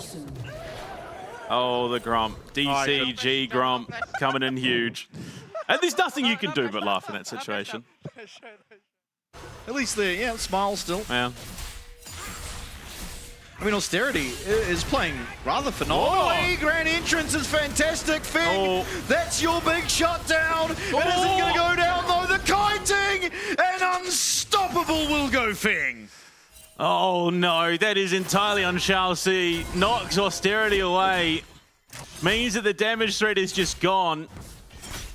This support for DCG is just playing out of his mind. It is just the little things that add up and has assisted in every single one of Fing's kills, plus an extra 8 of 11 contributed to by Shall C. Also makes up half the deaths this team has had, but I think that's well worth the sacrifice, honestly. Absolutely. Rift Herald now secured. Feats of strength as well off the back of the tower down the bot side, although Rift Herald would have also secured it. It looks like it's possibly prepped here. Tier 1 is all but certainly going to go down. I mean, you look at it. Look how close this gets. Moves. The damage coming out onto Feng. Culling comes out, forces it, but the turnaround, oh, we missed it. Picture in picture, it's time for a fight. 665, Grand Entrance is going to come through. Hongzhou, he's very low. That's one kill. Austerity picks it up. That's a second kill, but it will come Feng. One for him. He's looking for a second. He'll pick up a second. Can he get a third? Yes, I can. Feng gets himself 10. Oh, boy. 2/3 of his team's kills. 15,000 damage. He's averaging 1,000 damage per kill his team currently has. Oh, no. Oh, good ult out of LJW, but does he have the shield up in time? No, he does not, and it's an ace extended. Tower will also fall in the mid lane. Feng on 10 kills. We are 16 minutes in, and there's still quite a lot of game to play. There's a kill a minute on the side of DCG. Oh, there's a bit of mispositioning here. Great Q out of Born this way, but the CC layering once again. The collapse is good here from the side of Inferno Esports, but being able to just rock up in the nick of time. It's then the target priority that's the issue. Because both Celeste and Moops are focused on 665, Feng just runs through. I mean, realistically, they're probably dead anyway, but the fact that Feng was completely untouched meant that there was no chance that they potentially force a disengage. And yeah, I mean, just Ambassador into Sion. Crazy. It was a great catch by LJW to deny the public execution. I'll give him that, but unfortunately... The knock up. Yeah. Because of the unstoppable that comes through. Both champions going unstoppable at the same time. Dragon number 2 here for DCG will be picked up. This time, not going to be willing to fight at Inferno Esports. Down 9k gold now. Yeah, it's a rough situation that Inferno Esports find themselves in, but to be fair, I would say they fought this pretty valiantly given the stakes and the current situation they find themselves in. Well, there's been a lot of passion, that's for sure. 665, flag and drags right into the waiting arms of the entirety of Inferno Esports. Feng gets himself into the Herald, will be able to get himself out now, does do so immediately. One kill for Hongzhou, one kill for Feng. Feng looking for another. Trying to set a new record here on the Lucian, does pick up the double kill. Public execution. Some fancy footwork here out of Florin as he looks to take down the Sion. Most likely will be able to after the extended trade. One more ability will do it, and there it is. That's an absolute rout. Fingers in the base. Pre-20 minutes. The Herald is working away on that tier 2 in the mid lane. Fing's cutting the wave. And this should be an inhib at least taken. 12 kills now on the Lucian. 15 the record, if you remember, set by Betty. Do we include this in the LCP? I don't think it's fair. They're in the LCP arena. Yeah, I don't think it's fair to. No. But it's a darn good shout in, given that it was against the Chiefs as well. It could be their opponent tomorrow. Sure. Yeah. And the plan suddenly makes a lot more sense into the comp. Oh, public execution on the money time and time again. Florin is playing out of his mind. Yeah, the entirety of DCG. Yeah. I mean, Austerity as well. I mean, quietly having a great game for himself, considering the position of which this game is in. He's down 4K gold, barely his doing. Yeah, I mean, it's, again, I'd love to see more of an Inferno Esports going into 2026, and I really hope that the performances like this can help the likes of someone of the caliber of Austerity, the way he's playing, potentially get noticed, potentially get those opportunities and say an academy team or something. Chelsea now pulling the trigger to go forward. We'll see if Fing is able to pick himself up. Those 15 kills, public execution comes through. Oh no. It's Celeste that uses it though, and Fing completely untouched is on their back line. So much damage coming through, and DCG absolutely wiped the floor. LJW can do very little as he will fall as well. 13 the kills Fing's on, but likely to be all he gets is 20 minutes in, and DCG are marching into the base of Inferno Esports. Florin just tried the public execution, the zombie. Oh well. The first death, or the one death in 3 games for 665, coming off the back of last night. A magnificent shutout here from DCG, and again, Inferno Esports fight the good fight until they can't fight anymore. Oh, you say that. Moops is looking for another. 665 picks up the kill, and they're back. They were in a fight, but unfortunately, their Nexus will not allow it. It's DCG. In 2 straight games now, clean and concise. Now lead the series 2-0. Absolutely. And I mean, this is exactly what you want for a team that is trying to qualify for the LCP 2026 season. They are proving that they are justified in claiming that spot for themselves going into next year's competition. And I think they're making a darn good argument for themselves the way they're playing at the moment. Yeah, very much so. Still, there's a series to finish off for DCG, and Inferno Esports aren't just going to sit there and go down without a fight. A lot of passion, I want to call it, there in Game 2 out of them, where they were down... and good spirits as well. A ridiculous amount of gold, and they were still making DCG work for those fights. But Feng, really, that big tipping point on the Lucian just got way too out of hand after that early game. Even Hong Suo to the end of it. I mean, just the cerebral gameplay out of DCG. They're constantly sending it in as a 4v5, and then suddenly someone's coming out from a flank position and catching those crucial carries on the back line. 24,000 damage, it doesn't seem like a lot, but given that it was a 21-minute game, potentially the fastest we've seen in that arena this year. I think it is, actually, yeah. I think so. By a good couple of minutes. You'd be pretty hard-pressed to beat the 20-minute mark, as Baron, in the past, 20-minute games weren't too uncommon, being that the Baron spawned at the 20-minute mark, but now that it spawns at 25, very rarely will a game end before it, but with just how far ahead Feng got, made the game wholly unplayable. Yeah. I mean, honestly, unfortunately for Inferno Esports, I think if they just weathered the early game storm, they had such a good composition here up against what was shown from DCG. But again, you can only get so far through picks and bans if one team is just performing on a different level to you. Absolutely. And I mean, Feng just plays these bot laners so masterfully. And even those mistakes that he is making are so minute that, I mean, realistically, yeah, he blows the flash at the end of this series of play, but I mean, he doesn't really get punished for it at any point beyond this. And he gets himself some big kills, and just the audacity. I can't believe this ends up in a 2-for-2. Yeah. I thought Chelsea had lost his mind. Yeah, I mean, just the sheer audacity of the spot lane duo of DCG can be nothing but commended. Absolutely. Fighting spirit of the Filipinos. Oh man, they battle. Oh, Yeah, and unfortunately, this was a good fight for Inferno Esports too, but unfortunately just sticks around a little bit too long. And the lack of Celeste. If Celeste is there, that fight looks drastically different, I would imagine. And unfortunately, he's just too busy dealing with Florian. Feng arrives on that janitor duty, cleans up as well as you could ever hope for.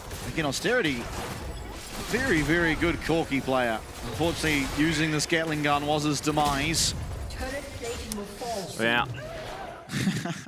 And confirmed, the fastest game in the arena by 2.5 minutes. Yeah, it's well clear. 23:37. It was SHG versus Talon. And yeah, I mean, look, unfortunately, it gets to a point where there is just that much power behind this DCG roster that there's only so much you can do. And until Feng joins that fight, it is looking incredibly competitive. And then Feng shows up, and to be fair, this was 665 losing his mind. But it still turns around. They absolutely are able to capitalize. He actually did the same thing on the Jarvan against QT Dig, if you remember, yeah, over the Dragon Wall. Yeah, unfortunately that, oh yeah, just the public execution after public execution from Florian was so on the money. But I mean, that is not just because it, you know, has a very comfortable lane against Silas, but just the problematic nature of that miasma coming out of the Cassiopeia means that none of these mobility, mobility skills work, means that they're just stuck in the thick of everything. And yeah, look at it, suddenly Hongso is on the back line, finds an angle onto Austerity, and he's just done. Gets the petrifying gaze onto Moops as well. They literally are looking like they could very well be an LCP team. They very much are, but of course, they've still got to get this series done and dusted. We are going to go to a break. Once we're back, we'll see if DCG can finish it off 3-0, or will Inferno Esports fight back to try and make this a series. Working hard to outrun all the ones that chase. I can't run fast enough, can't pick up the pace. People run towards love, kamikaze craze. Let's be real, some true love is really just a face. Heard it all before, y'all just need a score. Don't want it anymore, can't take it no more. Love or I adore, yes and I am sure. Because love is war, over and over, baby.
Never have I ever been on the sidelines, only front line. The line on the stat sheet going up with a timeline. Man, I'm big time. Playoff berth, I'm a midwife. Back to back, I don't win twice. All pro with it like 10 times. What I'm saying, all city, all state. Now I'm on a world stage. I took an L, had a turn page. Maxed out, yeah, I'm work wage. I'm on the top with it first place. God got me for real, never burn sage. I just burn flame with it, worst case. Got they hands tied like I'm Kirk Frank. It's prime time.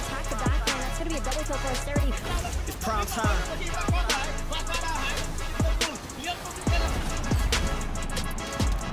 It's prime time.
The blossoms fall, and the black rose rises.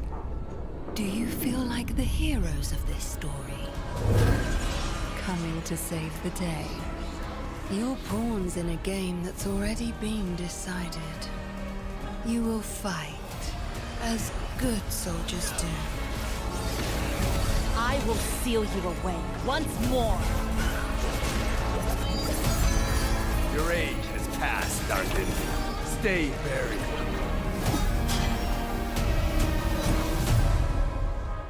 And you will fail, as mortals must.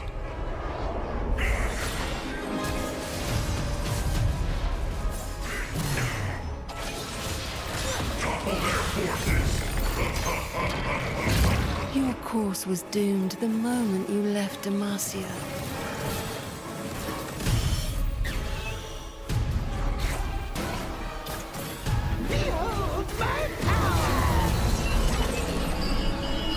And entered my world of thorns.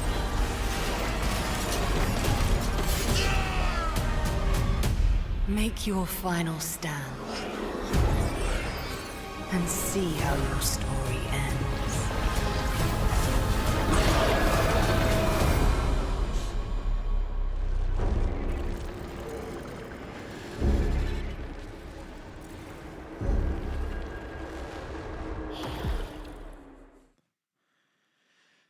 And we are one game away from figuring out who it will be for going up against the Chiefs tomorrow. Quite potentially, I mean, DCG, it does almost feel like a foregone conclusion, but I mean, the one benefit Inferno Esports have is that they are very willing to fight, and if they just find a couple of those good angles again, maybe play it slightly more crisp, they could find themselves in a good position. Absolutely. I mean, DCG just have it on lock, it seems. It would, I think, take something a little bit out of left field for Inferno Esports to push this to a game 4, but I mean, maybe that is how they do it. They just throw something completely wild at DCG. Substitution. Okay, so it is going to be Hongzhou out and Zhao Zhang coming in, the sub for DCG. Look, to be fair, I mean, you kind of have it in the bag at this point. And he's an incredibly young-looking player, I'll give him that. Yeah, very much so. He's going to come in, get his opportunity now. He has been with this team the same amount of time as everyone else. They all joined January 24th this year, so. Come in, have his opportunity now to play for DCG in their promotion opportunity. Obviously, we'll have to take down the Chiefs tomorrow, but in a pretty good position and looking quite strong. 17 years old. A future Hong Q, maybe. Very possibly. If Lolpedia is to be believed, his favorite champ is Aurelion Sol. Hong Q did pull that out of the bag to make sure that he got himself a spot at MSI, so crazy things. Well, he first seeded MSI, really. No, was it PSG? No. It was PSG Talon they versed, yeah, so that grand final. So get the spot, either way. It was in that tail end of the bracket, regardless. And maybe, yeah, look, bring something fun out. I mean, realistically. Maybe. You've got nothing to lose here for DCG. I think realistically, they've shown that they've got the discipline. They will just absolutely shut it out here, but limit testing, maybe going into tomorrow, try something a little bit funky. Yeah, I mean, you never know when you're going to want to use your substitute, right? I mean, a lot of teams in the LCP making good use of their subs. So maybe DCG, with aspirations of once again making it to that league, giving us our third PCS team, it would be trying to get some of that stage experience early. It would bode well for them, especially if he is able to pick up that win. Okay, then it would make for an interesting situation. So it'd be the PCS majority. Oh, no, it would be 3-3. Yeah. Would have. Yeah, okay, so there would be, yeah, one way or the other. Whichever team had the majority going into that world spot at the end of next year would be the one that guaranteed avoids the regional merit. Either way, end of draft for game number 3. Lee Sin, Nocturne, Akali. Banned out by DCG. And Kiana, Ari, Yunara banned out by Inferno Esports. So, Born This Way being targeted somewhat, as is Celeste. Absolutely. And Zhao Zhang cops an Ari ban on his entrance here to the LCP arena. Gonna pick up the Oriana, however. having already banned one of those typical champs we see against it. Yeah, and there's still definitely, I mean, the standard Trundle pick with it synergizes crazy well at the moment. It's looked very, very good. Yeah, I mean, you can still just go for the Pantheon too. Yeah. It's not taken away true. yet. It's one of those, like, it was just pick ban throughout the entire run.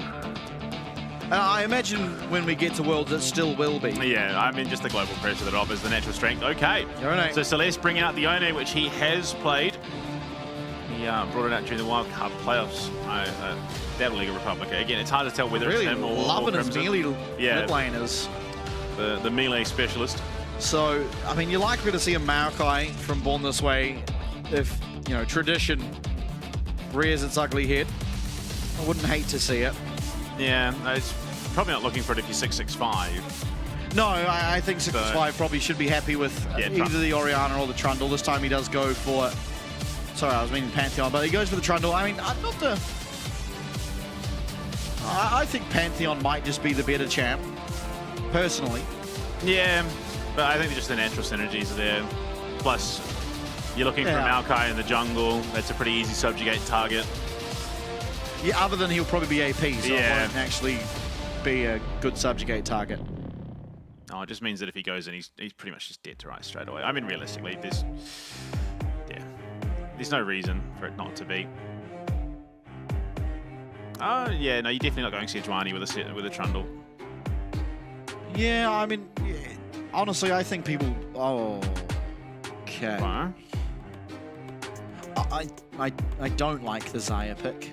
No. It's good into the Trundle. It's good into the Jax, as far as AD carries come. But, I mean, we've seen time and time again how much this champ struggles against Orianna. Just not playing Orianna like the Nocturne Orianna combo, but just Orianna as a standalone champ. Has such great zone control with the range and damage that comes out against the Xayah. Really limits the maneuverability in the fights for that champion. But it is going to be picked up here for Austerity, and he has played very well throughout the entirety of these wildcard promotional tournaments. So I do have faith in him to be able to make it work, but I think there are better options. Absolutely. Jhin. I mean... Yeah, whatever. Yeah. Jhin Israel kind of just nothing bans realistically. Yeah, I mean, it is hard for Xayah to lane against them, so that is the reasoning. But yeah, I mean, you just take any other AD carry and you're still fine. If you really care about the punishing of lane that much, there's Misfortune still open, so it's not like you're out of the woods yet on the Xayah. So, 14th game for Xiao Shang this year, and this is the 4th time that he's playing Orianna. Okay. His most played champion. He also pulled out the Vex. Only once, but I mean, again, you haven't got a huge sample size to work with from him. So, looking towards a top laner and a jungler here for Inferno Esports. Gonna go for the Jace and the top lane up against the Jax. I mean, it's kind of a whatever lane. No massive winners. Although, obviously, the range into melee can be a little bit annoying for the Jax. He does deal with it relatively well. Yeah, he kind of shrugs it off and goes teamfight time and just does the Counter-Strike thing. He's going to have plenty of synergistic setups for him between the Pillar of Ice and Command Dissonance, just allowing him to run faster. Yeah, I mean, look, DCG in the first round have clearly won this. I think Infinite Esports always had a pretty big task on their hands, but they've got an even bigger one now. Rel coming through. I think gives more value to the Xayah. Yeah. Has a pretty good lane up against, well, good time, I should say, up against the Ral. Very hard to find. Anything you want here, Misfortune. If you want to go that route, Caitlyn, Draven. Oh, okay. Fing in the PCS, quite often a Draven player. It's only his 2nd one this year. Yeah, it was few and far between then too, but every time he played it, it made it look great. Yeah. And I'm happy to see something a little left field, but a very strong lane indeed into the Xayah. An even matching support matchup as well. Last pick to come through in this jungle role for Inferno Esports, unless we get into some funky business with the Nautilus jungle. Of course, changes made to make it possible, but the Maokai comes through. It's what you'd expect. You do need AP to come somewhere in this draft. Of course, Yone doing a little bit, but only about not enough 30%. It's worth really talking about. Yeah. Well, that could change. Maybe they have a crazy game. He has some bonkers damage numbers. 30% of that would be then AP, or magic damage rather. there's no big tank, so you aren't desperate to have to have an AP champ, but it always helps just with that spread. I mean, it's also going to mitigate somewhat the Trundle subjugate for him as a target. I mean, your best one, I mean, realistically, first is whoever gets caught by DCG, and then the next is whoever's the bulkiest if it comes to a team fight situation. Even then, you just go for the target you want to blow up first, make them as squishy as possible, and it's just going. Realistically, there's no banned targets this game because there's just no evident target.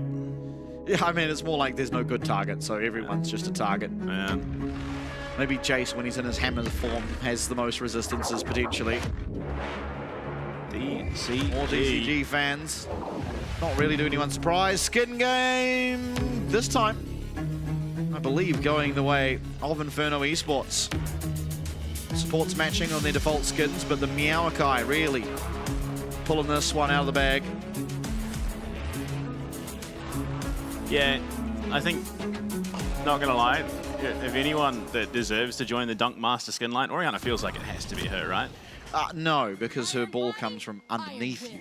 And dunking necessarily comes from above. Street Baller's classic move is, you know, stringing it through your legs and then making it look like a goofball. Yeah, but that's not a dunk. That's throwing a ball. No. It's all about the love of the game. I think, really, if we're using logical thinking here, it would be Aatrox, considering his whole thing is slamming things down. Yeah. A darkened blade, to be precise. I mean, an argument could be made for Ambessa. She's got a couple of slams in the kit. One. Yeah. Well, that's what Darius has. He only has the one. Yeah, but he's got a literal Dunk Master skin, so Riot have forced that one upon us. Well, I think it's hard to just... I mean, you already have 5. Oh, we're doing it again. 3 games in a row. Yeah. Chase is going to be pretty fine. Yeah. Unless Feng goes just aggro, which is entirely a possibility.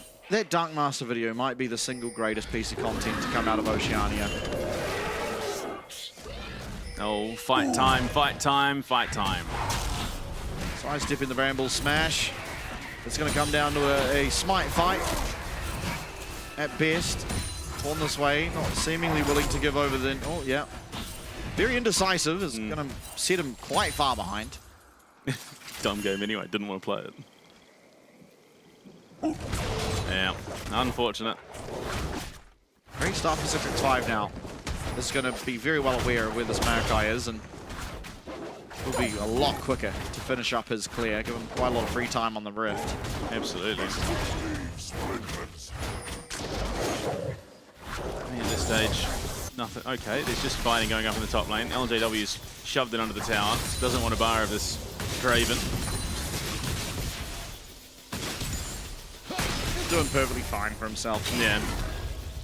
Going down a bit of CS, but that's kind of the expected outcome in a 1v1 lane against Draven. Very gankable, but that is why we see 6x5 so aggressive into this top side, forcing that split map, meaning you can't really focus this Draven lane whatsoever. Oh, there you go. Yeah, that's not supposed to happen. I mean, Xayah, again, is probably the best AD carry in the game against Jax by virtue of, even though your auto attacks don't hit, you still get the feathers down behind him. And the majority of Xayah's damage typically coming from that Blade Caller. Oh, wow. The fact that this is where the clip starts is, oh, very bleak. But again, you see, no damage, sure, coming through from the auto attacks, but the feathers doing more than enough on that Blade Caller. Lamau feathers. Oh, yeah. Beautifully played. That one's going to smart. Uh-oh. No smite for either of them. Yeah, but falling this way. Oh, he just, actually, takes it on the chin. But yeah, Zhao Zhang was coming down. I do believe that. Florin was coming up even. Falling this way does have phase rush still. Didn't use it. So he's going to be able to find himself a way out. But again, I mean, sticking around at the Raptor camp for as long as he did has put him in this position where he is just very far behind on tempo, and 6x5 completely controlling the jungle. Absolutely. Absolutely. Bit of a rough spot he finds himself in, but... He's a Meowkai, like. Yeah, his job is set up for Celeste. So... And then just soak as much damage as you possibly can. And you've got a pretty... Oh, dear. You're pretty happy with what's happened in the bottom lane. They're fighting over the Raptors. Yeah, this is a problem. 665 going to consistently have a timer. Chelsea's coming down as well.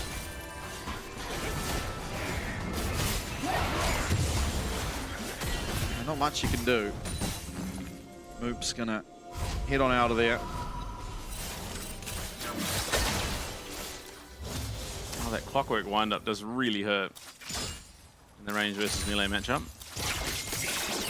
Oh, Austerity looking for it again. This time a little bit worse for Wimp.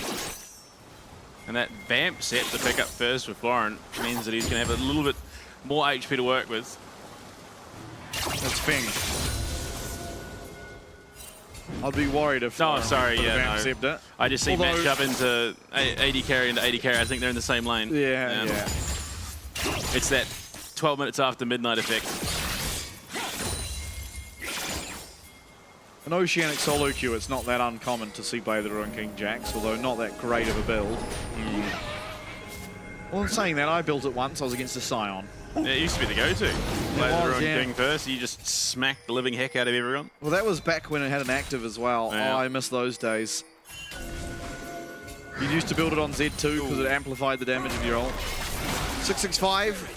Dodging away from that hook there. Celeste in a rough position. Heal's going to get him out. Flash as well. That was a great preempt by Chelsea.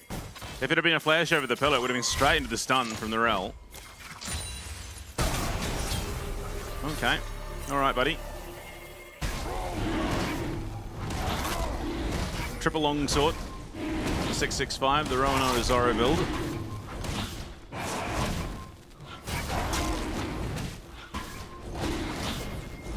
See where... Okay, Austerity going back to the bot lane, so we're just going to keep everyone going. Oh, there's just something so bleak about early teleport, man.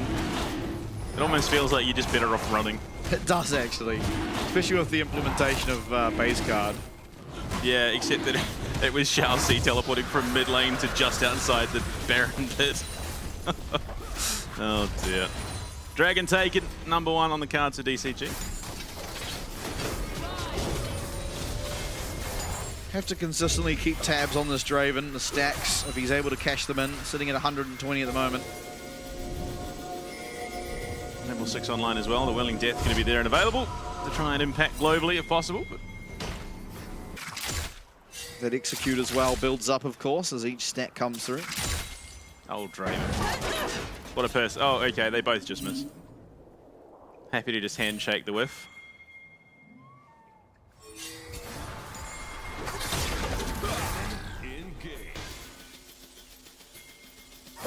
Yeah, I mean, lane swap, as far as that's concerned, has benefited Inferno Esports, but 665 has done a great job of controlling the jungle, which is why we see a slight advantage in gold for DCG. Much the same as Orianna ahead of the Yone, which is fairly typical, the range versus melee matchup. At the very highest level of play, quite often the Yone is even, but just 1 HP consistently. Yeah.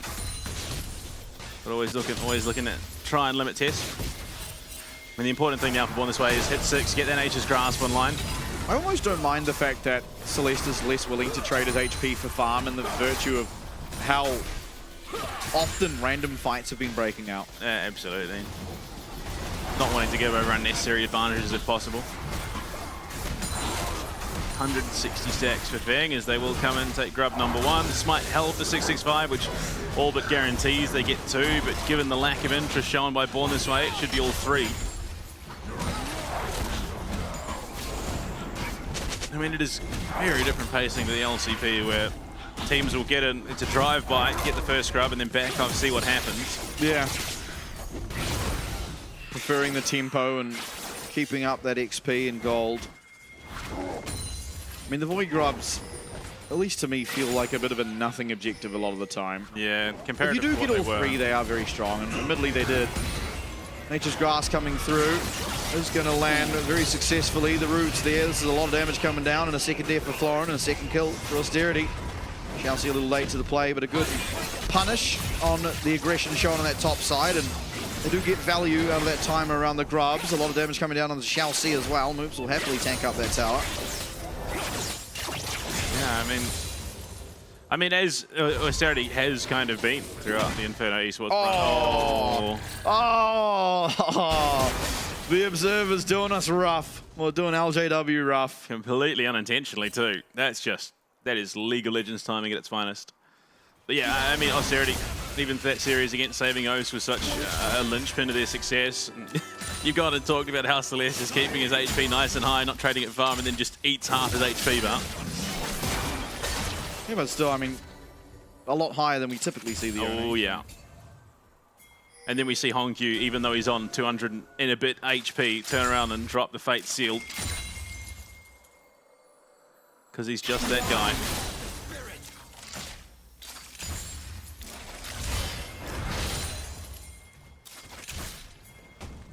All right. Mid lane is a thing. Oh, debated. A lot of pings on this top side. 65 going to be found. Hook will connect. Not sure that the damage is necessary there. Keep an eye on Feng. Feng with that shutdown if he gets it. Oh dear! It's payday for Feng on the Draven. That's exactly what you want. And now roaring ahead off the back of it. Doesn't matter that you got the 2 kills on Austerity. It's Feng with the gold lead in terms of those AD carries. Q3 will narrowly miss there for Celeste. His ultimate going to be used for Zhao Zhang, but Celeste actually not feeling too hard done by. Yeah, unfortunately, he doesn't have the ultimate himself. The tower going to fall too. This is a disaster. Blades move. Blades. Maybe needs to be a little bit so that's more what willing. happened. He drops the ult to try and look for an angle. Does connect, actually.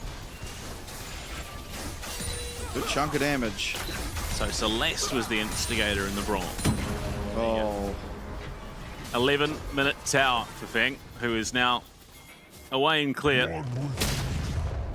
Maybe looking again for Florin. He's been targeted last couple of plays. Nature's Grasp is there if they wanted to try, and there's no one looking to help at all. Oh, oops.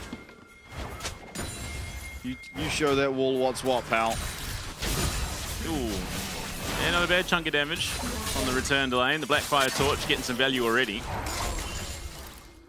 Absolutely. 665 coming in to claim his lane tax. Bloodthirster and Serrated Dirk now for Feng, so very, very scary on this Draven indeed, and will now be joining his team for what shapes up to be a possible dragon fight. Nature's Grasp coming out. Flash available here for Zhao Zhang. We'll see if it's connected on. Do get the flash away from him, making him quite vulnerable now. But the ultimate gone for that Mad Guy is definitely a big loss ahead of what could be an objective fight. Oh, Xiaoxi with the flank angle too, completely unseen. Yeah, there's no ward. Oh no. Ward's going to be spotted out there. Austerity just walks clear, and Xiaoxi all by his lonesome for the time being, but no one looking to return any fire whatsoever as the shockwave connects onto 2 Celeste. Going to be able to use that Fate Seal to get himself out, but 2 kills found for DCG. 2,000 damage off the back of the Whirling Death and a couple of Whirling Axes from Feng, who finds Austerity. Okay. Phase rush there for Zhao Zhang. No flash. Austerity.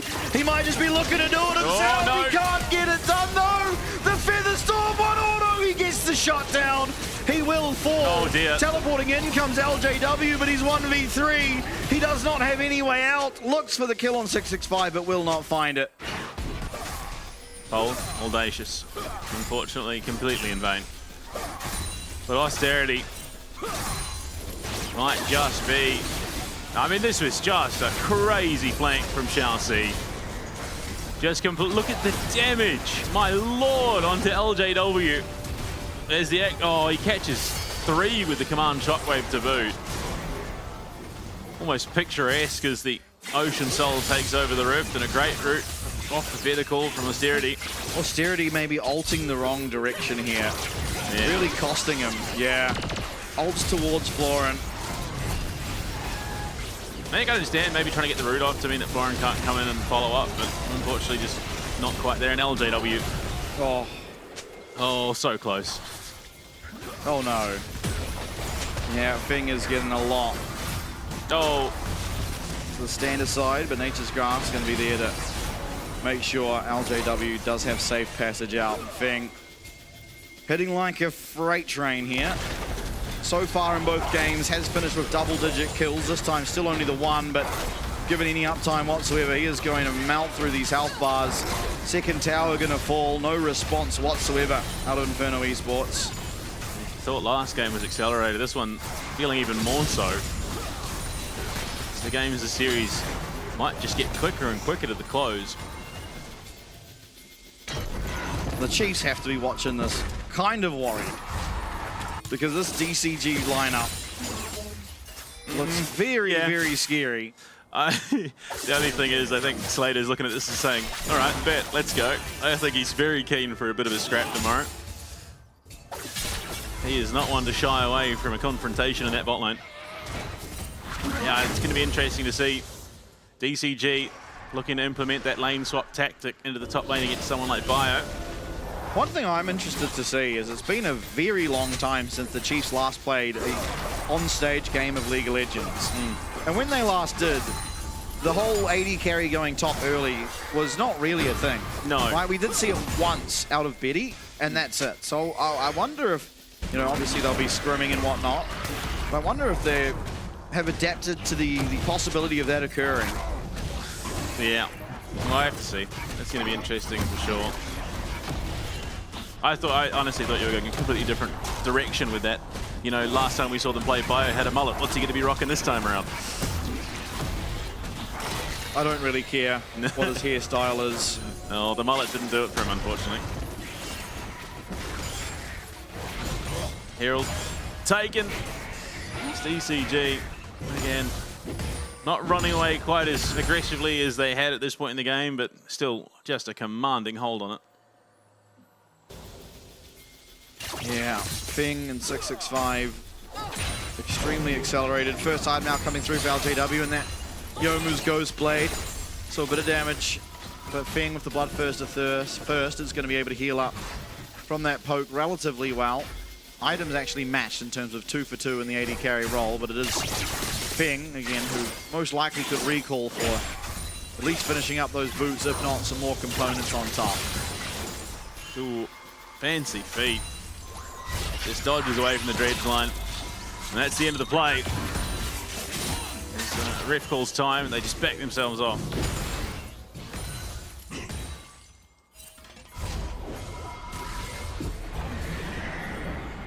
Okay, it's a... I think that's just 665 saying, I don't really want this responsibility, you guys can have it. Given the positioning, this should do a decent amount of damage. If yeah, this guarantees the tower, I'm pretty sure. Oh. Austerity on the Xayah will clear out the wave fairly well.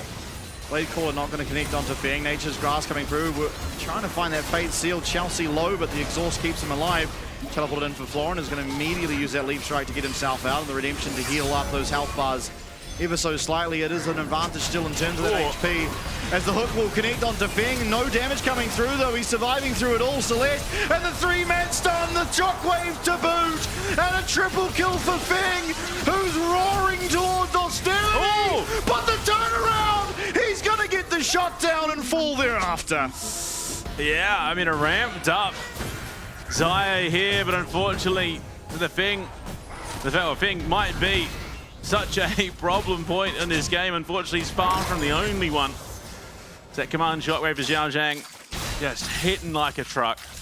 I mean, honestly, Moops lands the hook onto the Draven.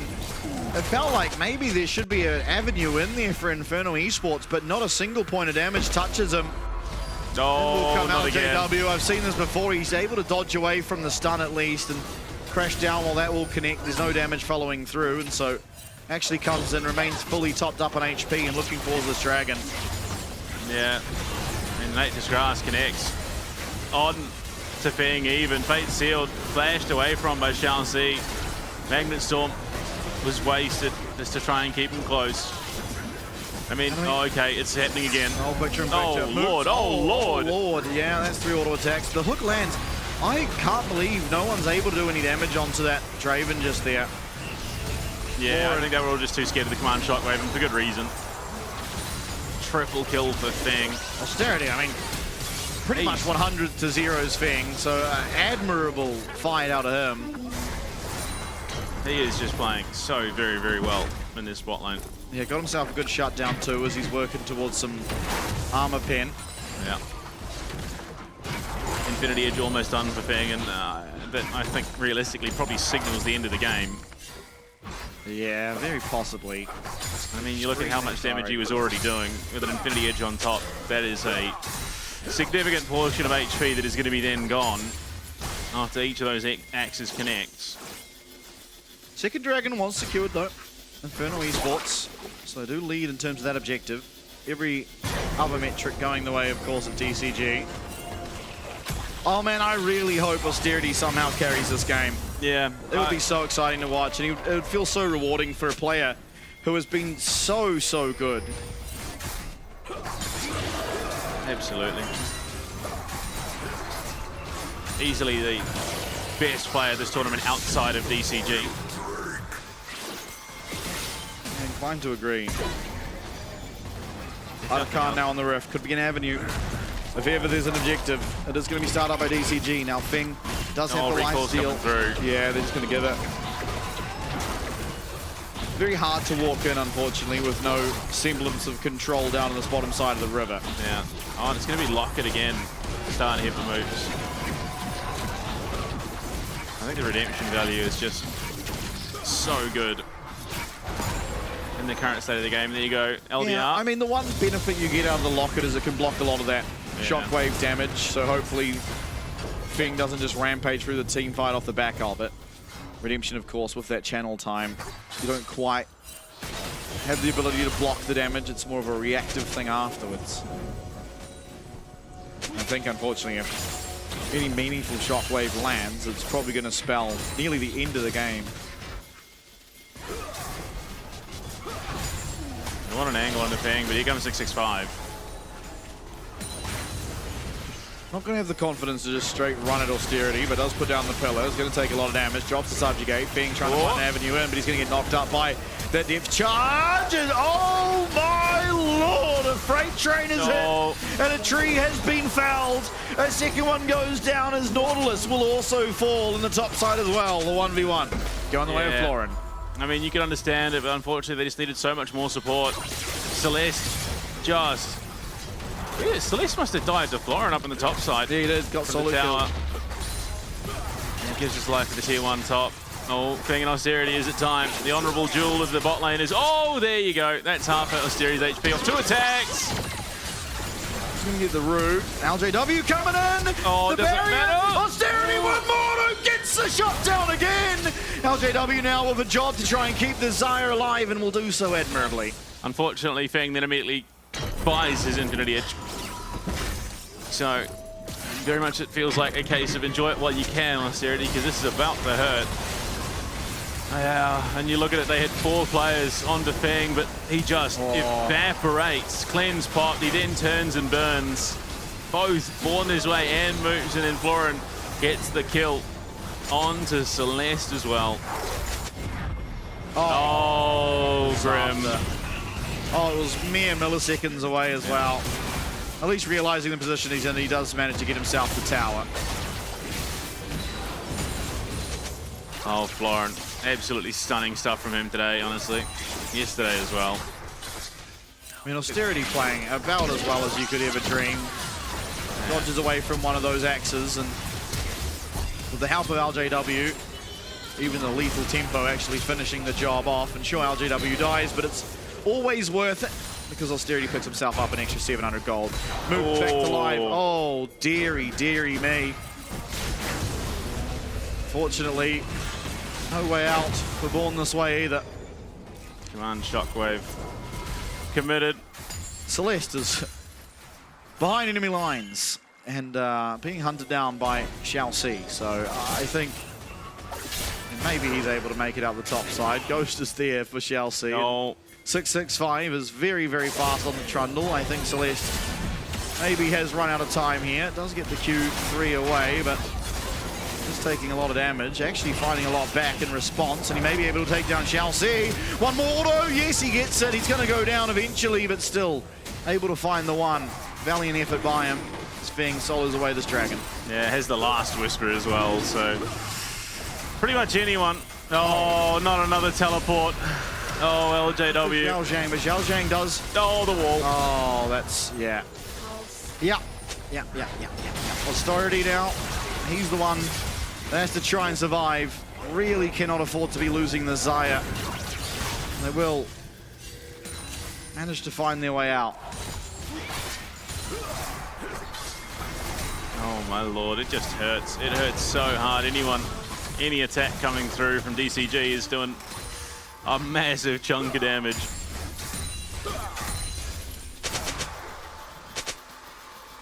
Yeah, Austerity still, I mean, holding his own well and truly.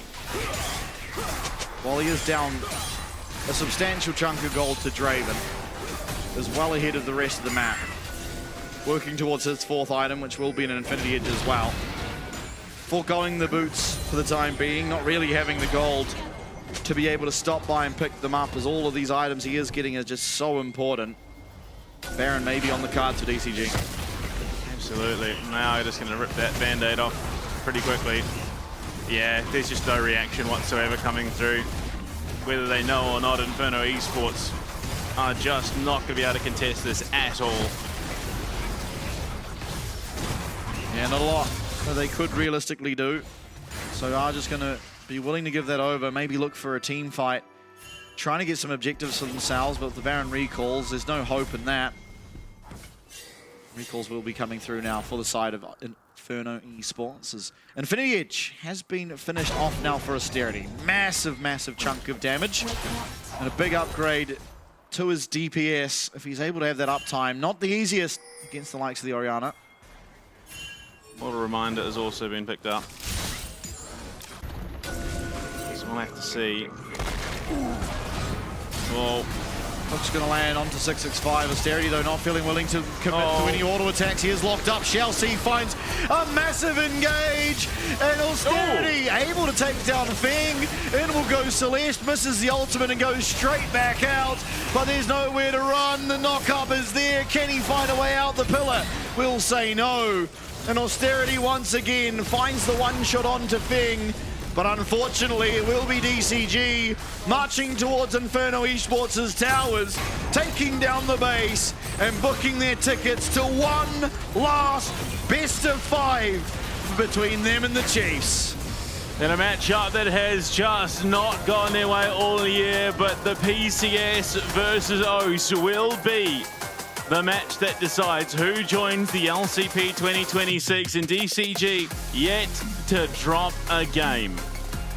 Yeah, DCG are looking hot right now. And if I were on the side of the Chiefs, I would be extremely nervous heading into the series tomorrow. As DCG, they'll take their bows. They'll now have 18-ish hours. I'm not doing the math live. It's ish. Sometime later today. That's right. To get ready to take on the Chiefs. The Chiefs have had the benefit of being able to watch all of these series. So in terms of that preparation, it does favor them. Inferno Esports here, taking their last bow in the LCP arena here in 2025. An admirable performance out of them, taking down Saving OCE in a 3-1 fashion. And Austerity really proving his worth throughout the duration of his stay here. Yeah, and I mean, look, I want to see someone take notice of that performance, because it was truly impressive what Austerity was able to do, and I think there is definitely room for a bot lane like him. Not necessarily in the LCP just yet, but there's academy teams that will be looking through these regional leagues that want to develop that talent that could eventually work its way into the likes of the LCP, and Austerity definitely, for my money, looks like a player that could be of that caliber and worth taking interest in. Chelsea. Great performance from him. Oh, that dude's engage. An absolute menace on the rift. He was so chaotic and just proved such an impossible task to try and overcome for Inferno Esports and QT Dig yesterday. Some Feng fans, justifiably so, have to see how many kills he ended up with, because he had double-digit game 1 and 2. I imagine he had double digits in game 3. 9 was the last I saw. Disaster. But again, we'll probably be able to catch it through the replays. Honestly, I think at this stage you probably would have been happy if Feng had played the Jin that game if you're Inferno Esports. Oh yeah. But either way, the Draven value just absolutely massive for the team, and Oh, it feels so rough given the efforts that Austerity went to throughout that series to just not quite get it to a fourth game even. Hell, everyone... They're just so worried about the command shockwave. Yeah, but... Yeah, I don't know. You're worried about it and got hit by it anyway. Oh, that was a bait and switch. All right, looked like it was going to be Florida who gets the MVP, but then it cuts over to Fing. It's always going to be Fing. 11 KD, up 4,000 gold, 30% of the team's damage, and 3 out of 4 kills he was involved in. Yeah, I mean, he was menacing on the ref. So were all of DCG, realistically. There's no one person you could point to and be like, okay, he performed poorly. Everyone just absolutely popped on. I mean, okay, Florin dying solo to Xayah probably shouldn't happen. But outside of that, very few mistakes being made. Yeah, absolutely. You really just cannot fault a single member of this DCG team at all, the way that they approached the game, both yesterday and today even. And it bodes a terrifying prospect for Oceanic League of Legends fans and what tomorrow might bring. Yeah, and I mean, if you look at the uniforms too, it's base blue with black on the background versus base black with blue on the background, and DCG versus Chiefs. And this is how the game started off. It was a great solo kill found from Austerity and a great game. The entirety of it for Austerity. I mean, just even here, gets the last little double daggers, gets the last auto attack. I think here he was like panned to the mid lane or something. Yeah. He just completely missed the fact that Chelsea goes in. Yeah, drops the water on his face as well. Well, I mean, every element of this DCG roster is performing so very, very well. And the fact that the weakest point that you could identify out of that series is Florin gets caught in a lane swap situation and then still comes back and has a monstrous game for himself on this Jax. Yeah. It's so integral. Austerity, man, trying to get it done. The LJW's teleports were a little problematic here in Game 3, but He was keen. He was keen. He wanted it. And yeah, I mean, Nature's Grass lands on a thing here, but there's just no one in vicinity to actually collapse in. And while, I mean, hindsight 2020, you probably just need to drop that Nautilus ult on Chelsea, secure the kill at least. Redemption still can come through for the team, but it means that here, you wouldn't have had the ultimate, and admittedly, the ultimate doesn't really do all that much. It finds a 3-man knockup, but there's no follow-up damage coming through from Inferno Esports, unfortunately. Yeah, I think they were just, literally just that scared of the command shockwave setup. So they just completely bailed out, and Austerity still fighting tooth and nail to find any little bit of traction that he can throughout this game. And oh yeah, once again, just absolute domination, axe after axe, thing with these auto attacks, just ripping and tearing through Inferno Esports. Oh, yeah. Yeah. Makes up for the solo death to the Xayah with that absolute clutch interrupt. Absolutely. It's the kill too. I mean, again, Austerity being the hope of Inferno Esports. Plays this well, enough to get that route down. It buys the time for LJW to flash on in and gets that last little auto attack that does seal the deal. Unfortunately, it does cost LJW his life, but again, a very worth it trade at the time.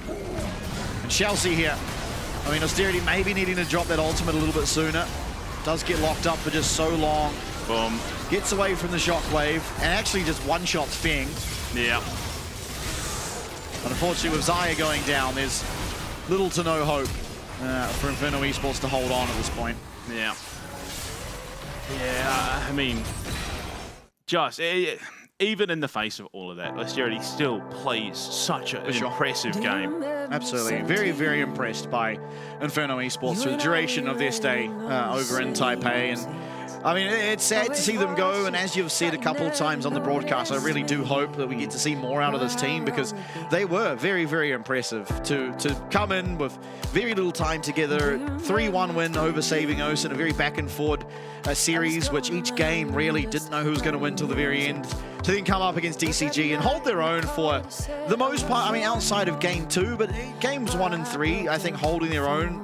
Maybe even more than I had perhaps expected coming into it. But you see it there, ladies and gentlemen, we've come to our final 2 days of the year here for the LCP. And it's going to come down to, will Chiefs keep their spot in the LCP for 2026, or will it be a 3-way PCS affair with DCG looking so menacing, steering down the barrel of booking themselves a trip into that region, into our region, 2026. Oh, well, Chiefs finally get their first win of the year when it truly matters at the final hurdle.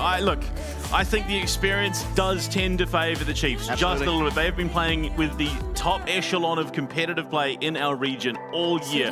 So you've got to hope that something has rubbed off on at least a three-man core that has held things down for Oceania. Yeah, and unfortunately for the Chiefs, that's also where they fall short in the fact that DCG have stayed as a five-man, six if you include Zhao Zhang, man unit this entirety of the year, right? They've stayed together the whole time. They will be getting the same, if not better quality scrims than the Chiefs, and they're probably scrimming against the Chiefs a lot of the time. So these are going to be two teams that very well know each other. They would have scrimmed against each other a lot, and it's one team that's had that three-man core unit versus one team that has the six-man core unit. I'm going into tomorrow hopeful for the Chiefs, of course, hopeful for Oceania, but I really do hope they're prepared because this DCG roster look very, very scary. Thank you so much once again for joining us tonight. Tomorrow, the final hopes of Oceania lie on the back of the Chiefs. Get behind them and we will see you there.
So dirty, jumper wet, so I keep it clean. Splash, splash. Hand down, man down when I come through drippin'. Back turn on the oop, I'ma catch him slippin'. Yeah, no look, don't look. Nay, dancing in the sky, boy, no hook. Serving up a big plate, what I just cooked. Yeah, that line got 8, pride got took. Yeah. And now you on a poster. They can't even court you. I did it for the. I no look, don't look. Nay, dancing in the sky, boy, no hook. Serving up a big plate, what I just cooked. Yeah, that line got 8, pride got took. Yeah.